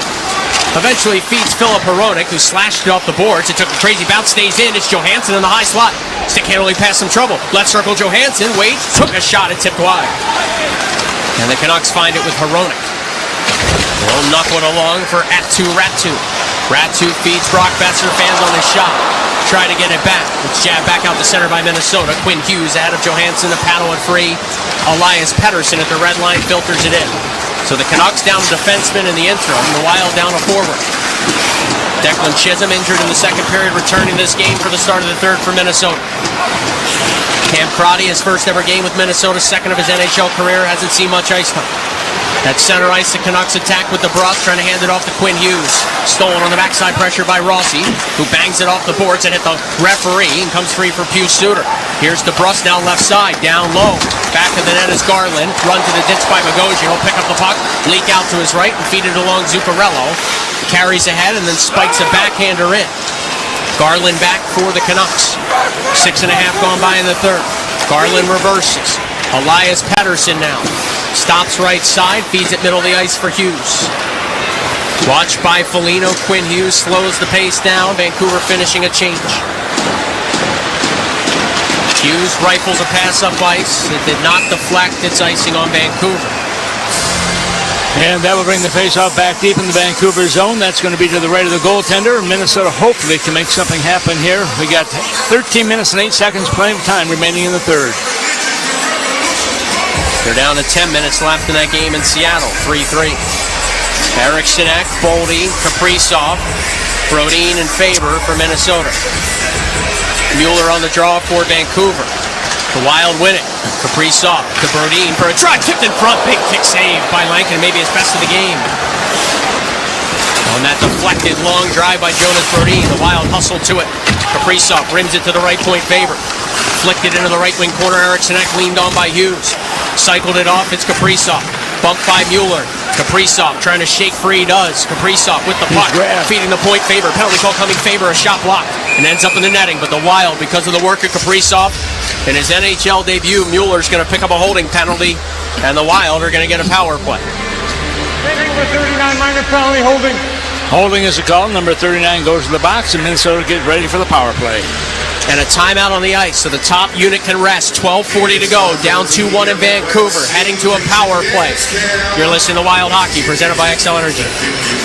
Feel the excitement of the UEFA Champions League knockout stage on Sirius XM FC. Europe's best clubs. What a start for Inter! And Barca are level! Brilliant Arsenal goal! The world's brightest stars. Mbappe! King! Rafinha! All chasing club soccer's ultimate prize. A new page in their glorious history! The Champions League knockout stage, where legends are made. On Sirius XM FC, channel 157 in the car, and the Sirius XM app. NHL Morning Skate. December 15th, Vancouver Canucks were in the playoffs. And this is when they had that big controversy going on. So they had to do something about it. And they did do something about it. Well, now they're not in the playoffs. You know what? They're not even really close anymore. This is the most absurd season falling apart. The most disappointing team this season of the 32 are the Vancouver Canucks. NHL Morning Skate with Scott Laughlin and Gord Stellick. Weekdays 7 a.m. Eastern on NHL Network Radio, Sirius XM 91, and the Sirius XM app. The Power Play with Steve Koulias. General manager of the Winnipeg Jets, Kevin Cheveldayoff. What would finishing first overall mean to the organization, Kevin? Well, I think anytime that you can finish in an area where you're getting recognized, it's special. But again, the important thing for us is process. Is when we buy into playing the way we need to play, then we feel comfortable that we'll win more games than not, and then you let the chips fall where they may. The Power Play weekdays 3 p.m. Eastern on NHL Network Radio, Sirius XM 91, and the Sirius XM app.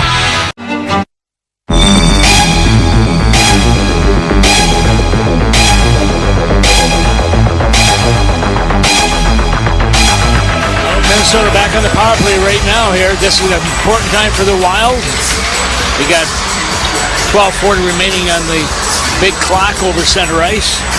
0 for 1 tonight. 1 for 4 in the series. Canucks come up with the puck off the draw, loading and blistering it down. Marcus Pettersson. The difference right now in this game is a Canucks power play goal from DeBrusk, tied for 5th in the NHL in that category. Short-handed, Canucks try to fire one in front, muted by Zuccarello, who'll pick up the loose puck and carry ahead. Over the blue line, Zuccarello. Filtered it free, Kaprizov, hustle to pass it, draws the Wild back out to center. Canucks change up on the PK. Boldy on a reset, re-attacks. Scoops it to Eriksson outside the right circle. At the hash marks, Eriksson. Now at the right point, Boldy. Pressured immediately by Suter, so he carries down low, turns to his forehand, soars it up top, Kaprizov covering there. To the left side now, Zuccarello. Kaprizov at center point took his pass, hacked it along, Boldy a drive, Lankin and phone up, went straight up into the air, and it was rescued away from trouble by the glove of Pettersson. Zuccarello to the loose puck, rims it around, the Wild stay in business here on the power play.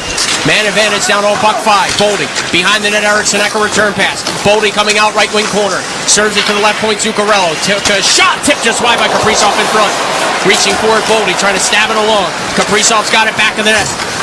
Kaprizov fronts the play, banked it to the point, and it got away from Zuccarello. He took his eye off it. Yeah, just bounced over him. He had to stick down the ice, but just missed it. 43 seconds to go on the man advantage. 11:22 to go, third period. The Wild down 2-1 in Vancouver, basically a must-win game. Here's Kaprizov from left to right on your radio dial, feeding Zuccarello in on side, left wing wall. Floated it back up top, a dangerous pass, but it connected to Boldy. Right wing hash marks Rossi. Sent it back to Boldy. Once more, Marco Rossi walks his way in. Left wing feed Zuccarello up top. Boldy faked the one-timer. It squeezed between his legs. He'll hustle to it. Jarred to the slot. It bounces around, and Kaprizov couldn't tap it out of midair. He was open in front. Power play down to 15 seconds. Pettersson deep in his own zone. Hounded by Nyquist, who's fresh off the Wild bench. Nyquist stole the puck centered. Open. Boldy took a shot. It tipped out in front and ricocheted just wide. Pettersson's got it. Squeezed it free. Joshua and will hack it down. Power play is over. Good looks for Minnesota. They can't tie the game. Yeah, big effort by Minnesota also. Just couldn't put it in. Gustafson the favor. Left wing dish. Spinning off a check. Brodin. Broken stick there. Drew O'Connor was going off the ice anyway. Hartman fights a bouncing puck at center. Canucks come up with it. Rat2 steers it back for the captain, Quinn Hughes, who knuckled it along for Besser. Touched off for DeBrusk. He's got a full head of steam. Faber staring him down. DeBrusk in with a wrister. Big rebound. And Rat2 couldn't find it. Faber pounds it off the dasher and out the center. Foot race here at Johansson and Hughes. And look at the smooth skating of Quinn Hughes. Gets the icing call. Yeah, knows how to position his body also to get in front of the opposition who's coming on the outside there. But the icing call goes against the Wild. That'll bring the face-off back deep in the Minnesota zone with 10:09 to go here in the third. It's still 2-1 in favor of the Vancouver Canucks. And you're right, the power play goal by the Canucks early on is the difference in this game. Draw to the right of Gustafson, who has seen just 11 shots and only won this period. It came moments ago from DeBrusk, who has that power play goal, the difference in this game. 27 shots for the Wild. Lots of close chances in the third. Lankinen holding the fourth. Each team's got a goal by a blue liner.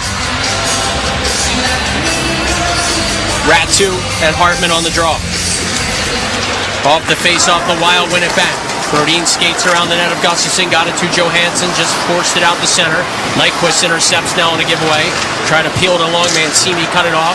He couldn't get it deep. Nyquist knocked it down. The Wild go D to D. Jonas Brodin at his own left circle. To the right wing boards for Faber. His pass tipped along by Foligno. Out with his goal stick, Lankinen sorted off the glass to his left. Foligno got a chunk of it. Trying to find Hartman.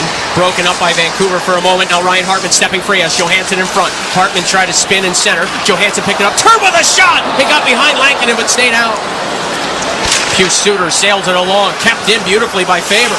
Foligno right point, skies into the cross corner. Mancini had it for a moment. Faber trying to tap free Hartman. Statue to the point. Brodin has a lane. Walks through the slot. Looks. Fires one. It ricocheted off Johansson. Broke his stick. And maybe clanged off Lankinen and stayed out again. Boy, the Wild with all kinds of pressure, Tom. They're putting the pressure on, but you know, you can tell they're energized right now. Everything in this third period has been all Minnesota. 9:05 to go. Do they have another goal in them? Eriksson on a breakout pass. That's a spin back left circle. Backhands a feed to Faber. Feels like he's been on the ice the entire third period. He'll drop it back for Brodin. 29 shots to 12 in favor of Minnesota. But Lankinen giving them fits. Here is Brodin. Waited a moment, found Eriksson cutting through the neutral zone, over the blue line, dropped it off Boldy, right circle, tried to center, Garland had it, Kaprizov sent him to the ice, a drive by Chisholm, found Kaprizov for a shot, Lankinen in the save, it's loose in front, and Kaprizov couldn't come up with a bouncing puck. Hoglander darts the other way for Vancouver, will slam it in. Boy, Kaprizov, a couple of times in the last few shifts, Tom, bouncing pucks in the low slot, he's just been unable to come up with them. Yeah, it's not because of lack of effort. Bogosian finds Kaprizov. A rush up ice for Minnesota. Here is Kirill Kaprizov. Skies it in. Bottled up on the forecheck. Hronek steering it free. It's jabbed along by Pettersson. Bogosian down to a knee to keep in. Flex it deeper in the Vancouver zone. Skied up by the Canucks, not out. It ends up deep in Vancouver ice again with 8:05 to go. Hronek around his own net away from the pressure of Eriksson. He'll feed it along to Marcus Pettersson.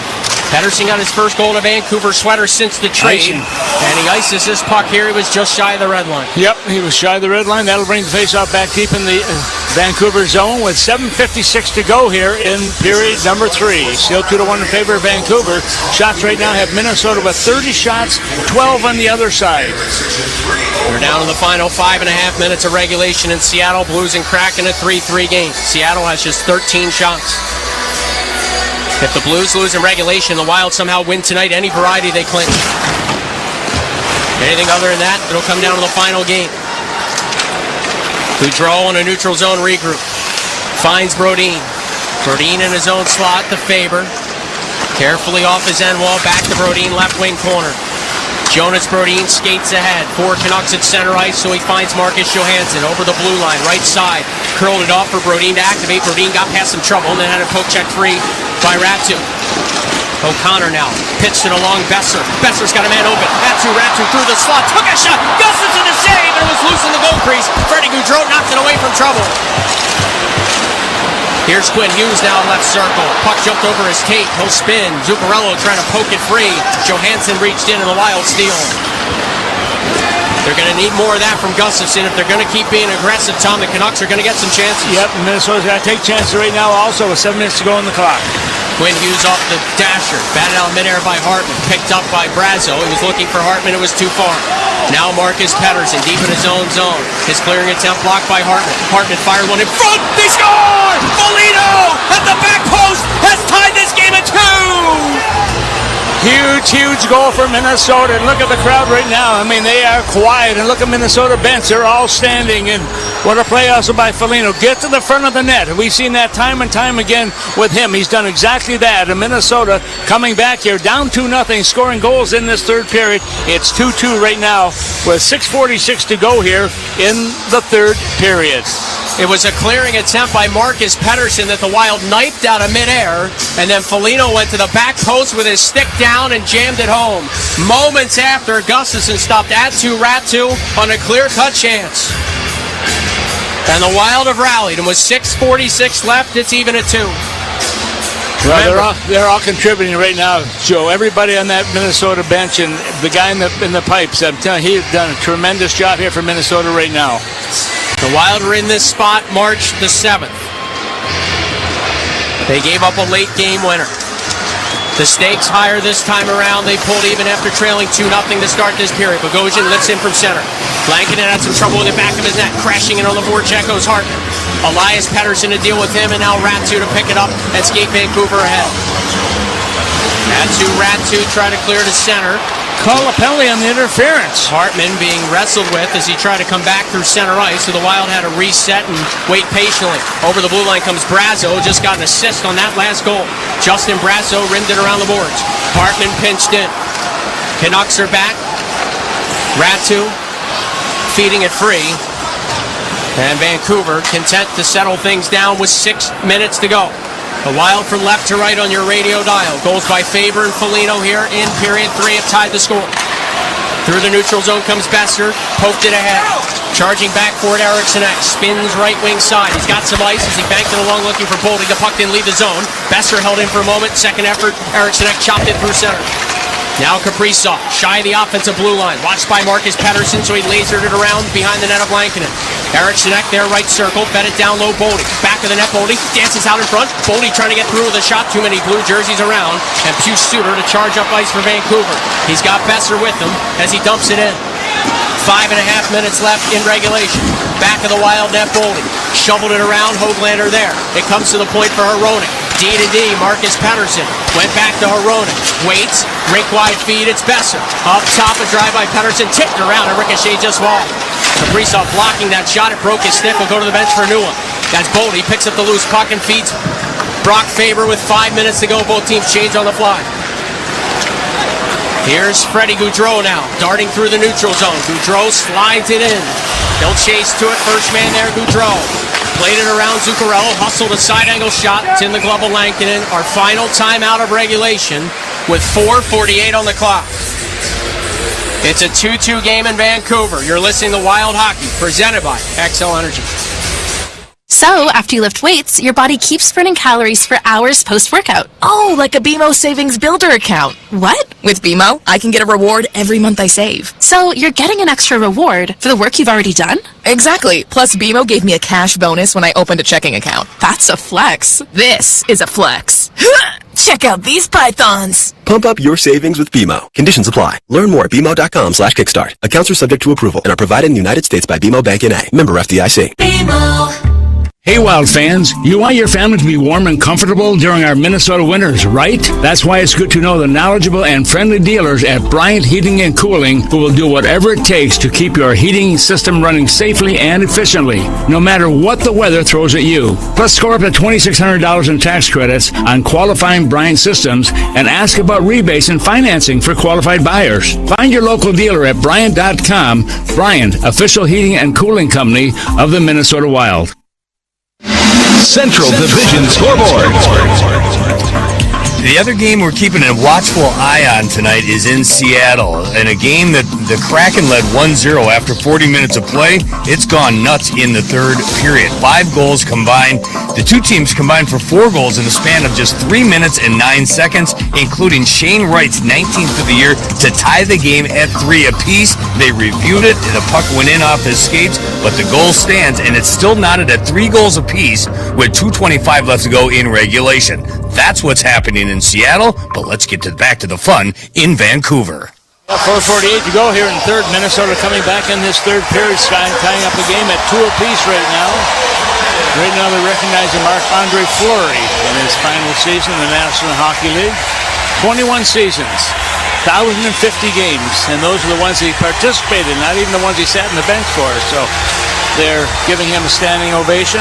But right now the face-off is the most important thing for Minnesota. It's going to be deep in the Vancouver zone, I believe, to the right of their netminder.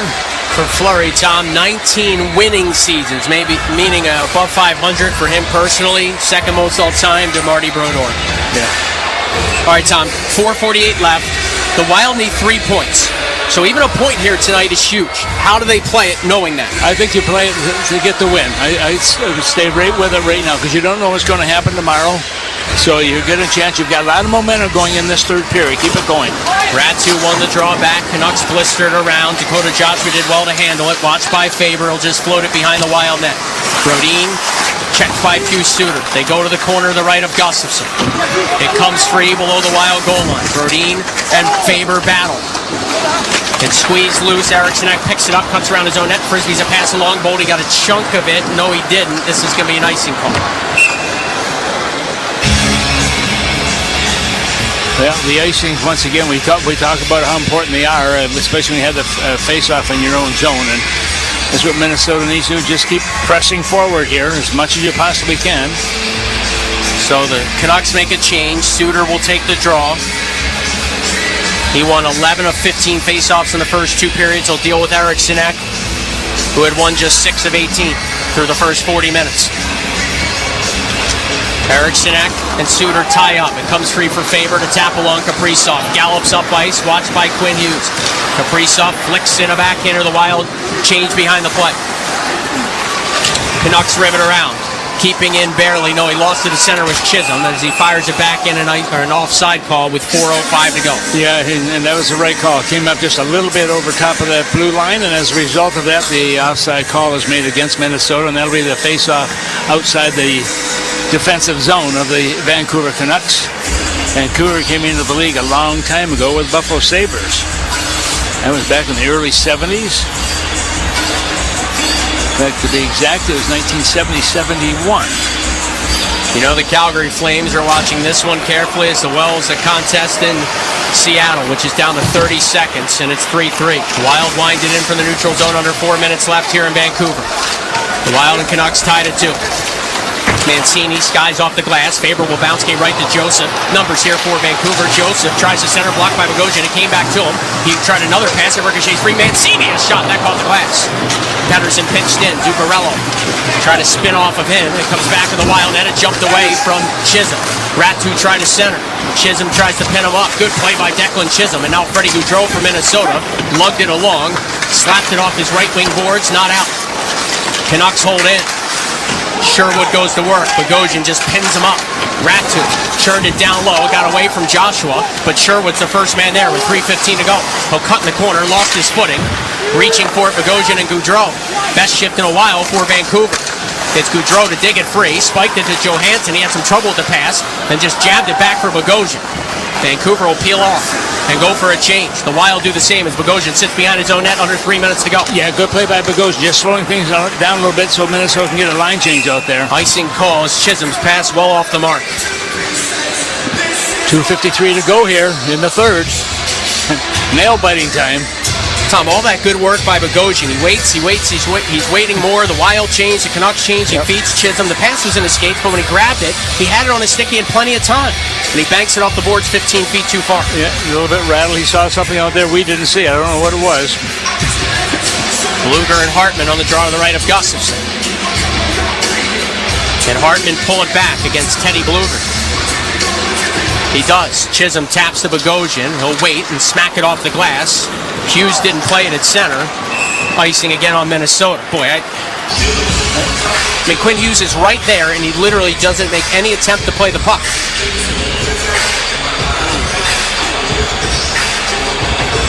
So another defensive zone draw. They've gone to overtime in Seattle, by the way, 3-3. Shots are 31-13 Minnesota in this hockey game. It's 2-2. Suter and Hartman on the draw again. Suter won this one back. Quinn Hughes left point. Takes a shot. It went just wide. Boy, Gustafson saw it late. Foligno to it. He'll just get it out the center. Mancini fanned on his pass. Hartman picks it up. Ryan Hartman carrying the Wild ahead. Right circle offensive zone. Hartman a side angle chance. Went through the goal mouth wide. Foligno just tied the game. Rims it down low on a cycle. It's Hartman. Hartman back to Foligno. Spinning on his backhand. Got knocked down. Tried from his stomach to feed it loose. And the Canucks have it with Hoagland. Wrestled to the boards by Foligno. Joining the scrum, Brazo. Justin Brazo looked to center, was just out of the reach of Hartman. Garland will skate to his right and flick it through center. Glove down by Brodin and fed onto the tape of Hartman with just over 2 minutes to go in regulation. Hartman drops it back to Faber. Full out of steam now for Kaprizov. Cutting past one check in the neutral zone. Then trying to weave around Besser. He'll drill it in. Gloved by Lankinen. He'll drop it off for his defense, Marcus Pettersson. Leaned on and run to the glass by Boldy. That allows Eric Sinek to come up with the puck. Eric Sinek feeds Faber. A hurried shot was going wide, and Lankinen catches it and hangs on. Yeah, good shot by Faber, though. He did a nice job of getting the puck just towards the front of the net, and Lankinen just grabs onto that. And with 1:45 to go here in period number 3, and the faceoff is going to be deep in the Vancouver zone. But shots right now, 31-13, and it's a tie game. They were 38-20 just over a month ago in this building, as I mentioned earlier. Eric Sinek has Boldy to his right, Kaprizov to his left. At the right point, Faber, the left point, Brodin. Ratu on the draw for the Canucks. The 22-year-old deals with Eric Sinek. He won it back. Pettersson off the glass, back through center. This should be an icing call. And is with $1:38 left.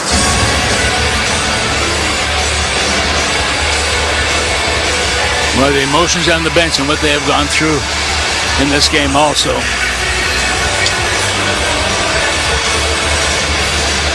Draw to the right of Lankin.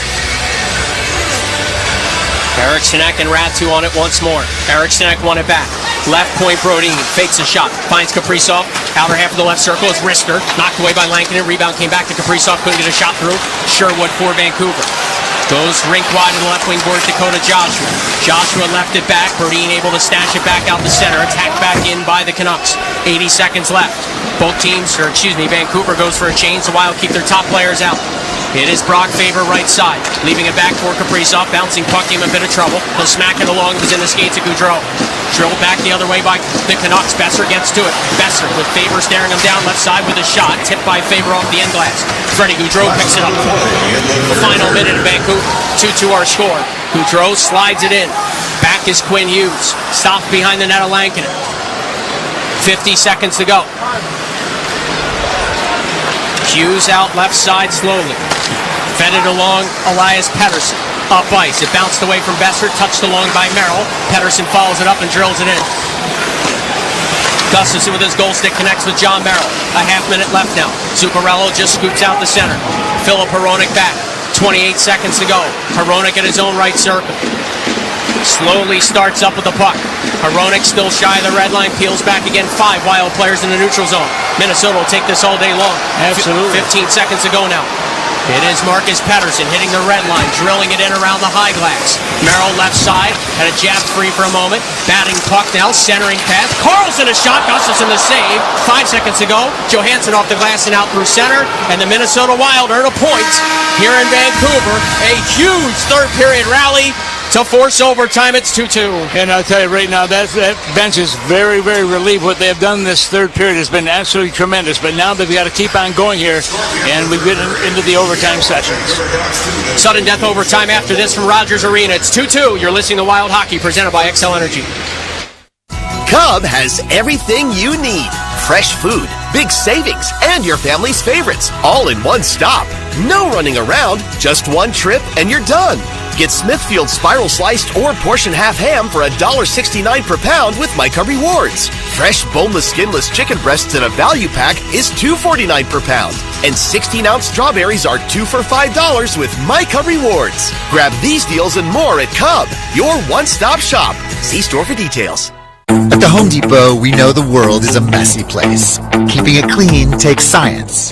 That's why businesses everywhere have long trusted cleaning products from Ecolab to take on the toughest messes.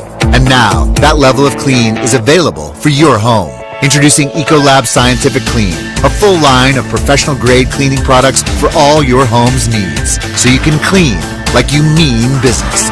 Now available exclusively at the Home Depot. How doers get more done.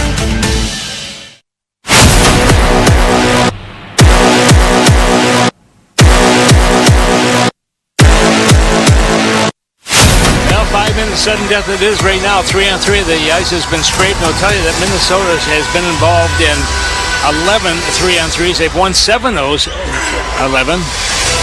And look at Vancouver, they've been involved in 17. They've won 6 out of the 17, losing 11. So that it is with the 5-on-5. We'll get to the shootout if that's necessary. And I hope that Minnesota can come through on that. But great game by Minnesota. Everybody on that bench really took pride in winning this game. And led by the guy between the pipes also. Dustin, absolutely terrific in this game as well. Got to make some big saves in the third, allowing the Wild to rally. Minnesota's last 2 wins have been in overtime. They've gone to the extra session a lot lately. Vancouver, with 13 of the combined overtime and shootout losses, tied for second most in the NHL. The team with more, the team the Wild saw last night, the Calgary Flames. They're going to the shootout in Seattle, by the way, Tom. Sorry to cut you off. Yeah, no, let me know. I have that. Minnesota, I'm looking at, had 13 shots in that third period compared to 4 on the other side. So, sudden death overtime. Kaprizov with 10 career overtime winners starts on the bench as it's Faber, Eriksson and Boldy from right to left on your radio dial. Ratu out with Pius Suter. It's a puck played into the Wild zone. Faber hustled to it, got a stick lifted by Suter. Suter came up the puck. Faber checked them. They battle to the right of Gustafsson. Suter dug it free. Garland with Hughes now stepping onto the ice, replacing Hronek. And the Canucks have first puck possession. Again, the Wild from right to left on your radio dial in overtime. Now, the magic number at 2 for a playoff spot. Hughes up top. Besser, left point, takes it back out the center. Boldy, Faber, and Eriksson still out there. Faber needs a change. Who can blame him? Who else replaces him but Jonas Brodin? Both players playing over 30 minutes tonight. Garland flips it back out the center. 45 seconds gone by in overtime. Wild still haven't had the puck really. Hughes saunters ahead. Stops. Finds Besser. Besser barely got past Boldy. Got it back to Hughes. Left side Quinn Hughes. A spin move. Hughes through the high slot. Dance back to his forehand. Left circle. Hughes spinning again. Boldy checked him. Besser to the puck. And he'll take it back up near the offensive blue line and swerve left side before attacking. And now spinning. Besser up top for Hughes. Hughes faking a shot. Gave it back to Besser. Wild with some tired players out here. Quinn Hughes holds in. Fired one in front. Blocked by Boldy. That was a tip pass intended for Besser, and Boldy digs it free and gets it to Brodin. The Wild need a change. Yeah, huge play by Boldy. Kaprizov jumps onto the ice. Behind his own net, Jonas Brodin. Now Zuccarello also out for Minnesota. He'll take Brodin's pass, cuts back inside his own zone.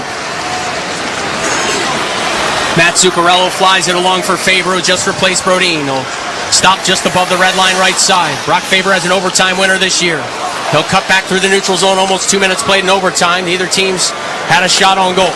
Faber feeds Kaprizov. He'll swerve all the way back through the Wild slot. Sherwood staring him down.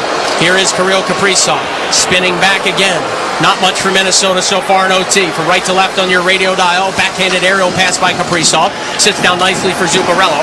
He'll fake a pass to Faber.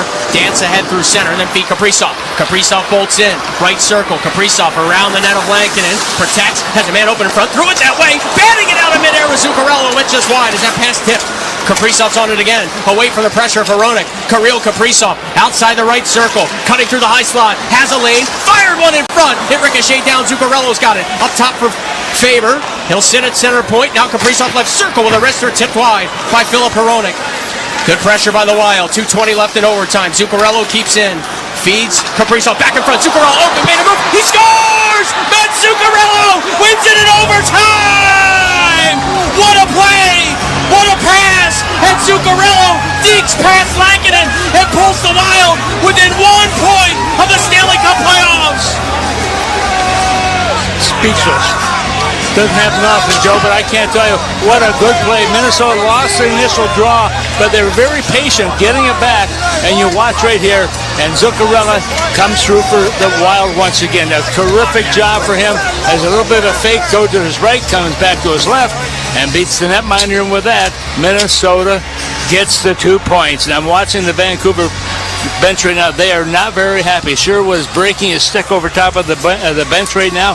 He is upset, but Minnesota, a huge 2 points, Joe, as you called it, and that much closer to playoff party time. All I can tell all the haters out there is keep doubting this hockey team. Because every time they face adversity, and I mean adversity, they have responded. And they do it tonight. Down 2-0 in the third here in Vancouver against a Canucks team that has been playing well despite being eliminated on Wednesday. And they rally, they come from the dead, and Zuccarello wins it. And I'm watching just going off the ice here now with Zuccarello and also with Faber hugging each other and jumping up and down on the ice. They are so excited. This is a huge win. And it says it's a real statement because they were so disappointed last night in Calgary. This was a tough back-to-back game for Minnesota. Calgary last night and not winning that hockey game, didn't play well. The coach wasn't happy, but right now he's got to be elated. The Wild now 5-6-1 in the second of a back-to-back. They get win number 44. They have 95 points in the standings. And no matter what else happens on the out-of-town scores, if they beat the Anaheim Ducks at home on Tuesday in their regular season finale, they go to the playoffs. Now, they can clinch sooner than that with some help, but if they take care of business at home, Tom, on Tuesday, they go. Yeah, they go, absolutely. And we don't know where it's going to start, where it's going to happen, but I can tell you one thing. In this game tonight, Brock Faber played 32 minutes and 21 seconds, and when I look at his partner out there, and that being Jonas Brazilian, he played 32 minutes and 9 seconds, but everybody contributed. Every team came through and did what they had to do, and they did it shorthanded. They were down minus the defenseman for a while, and then, of course, Trenton got thrown out of the game on the game conduct, but they still found a way. And they are going to the 7th round in the shootout in Seattle. The shootout tied at 2-2. The Blues and the Kraken in a 3-3 game. Well, a lot still to be decided with one game to go. What a roller coaster season, what a roller coaster game sort of sums up this campaign for Minnesota. They win it 3-2 in overtime. That's going to do it for this portion of tonight's broadcast. We'll let Kevin Fulnes sort of recap things and give you a look at what else is shaking in the NHL, including that Kraken and Blues game down to the wire in Seattle. My thanks to Tyler Green, our engineer here in Vancouver. Great work by him as always. Kevin Fulnes and Colin Lansnyder back in the Twin Cities. Excellent work by them as always. For Tom Reed, I am Joe O'Donnell. Thanks for listening. The Wild Rally. Cub has everything you need. Fresh food, big savings, and your family's favorites, all in one stop. No running around, just one trip and you're done. Get Smithfield spiral sliced or portion half ham for $1.69 per pound with MyCub Rewards. Fresh boneless skinless chicken breasts in a value pack is $2.49 per pound. And 16-ounce strawberries are 2 for $5 with MyCub Rewards. Grab these deals and more at Cub, your one-stop shop. See store for details. So, after you lift weights, your body keeps burning calories for hours post-workout. Oh, like a BMO Savings Builder account. What? With BMO, I can get a reward every month I save. So, you're getting an extra reward for the work you've already done? Exactly. Plus, BMO gave me a cash bonus when I opened a checking account. That's a flex. This is a flex. Check out these pythons. Pump up your savings with BMO. Conditions apply. Learn more at BMO.com/kickstart. Accounts are subject to approval and are provided in the United States by BMO Bank N.A. Member FDIC. BMO. At Anderson, we understand the challenges of builders and contractors better than most. Here's proof from real pros. The best service department is the one you don't need, right? But when you do, I know they're going to be there. The 400 series has earned my trust to the point where we have put it in our own home. When somebody says Anderson, everybody responds quality. Helping builders and contractors craft their legacy. Anderson, the #1 trusted window and door brand. Claims based on 2022 Anderson brand surveys of U.S. contractors.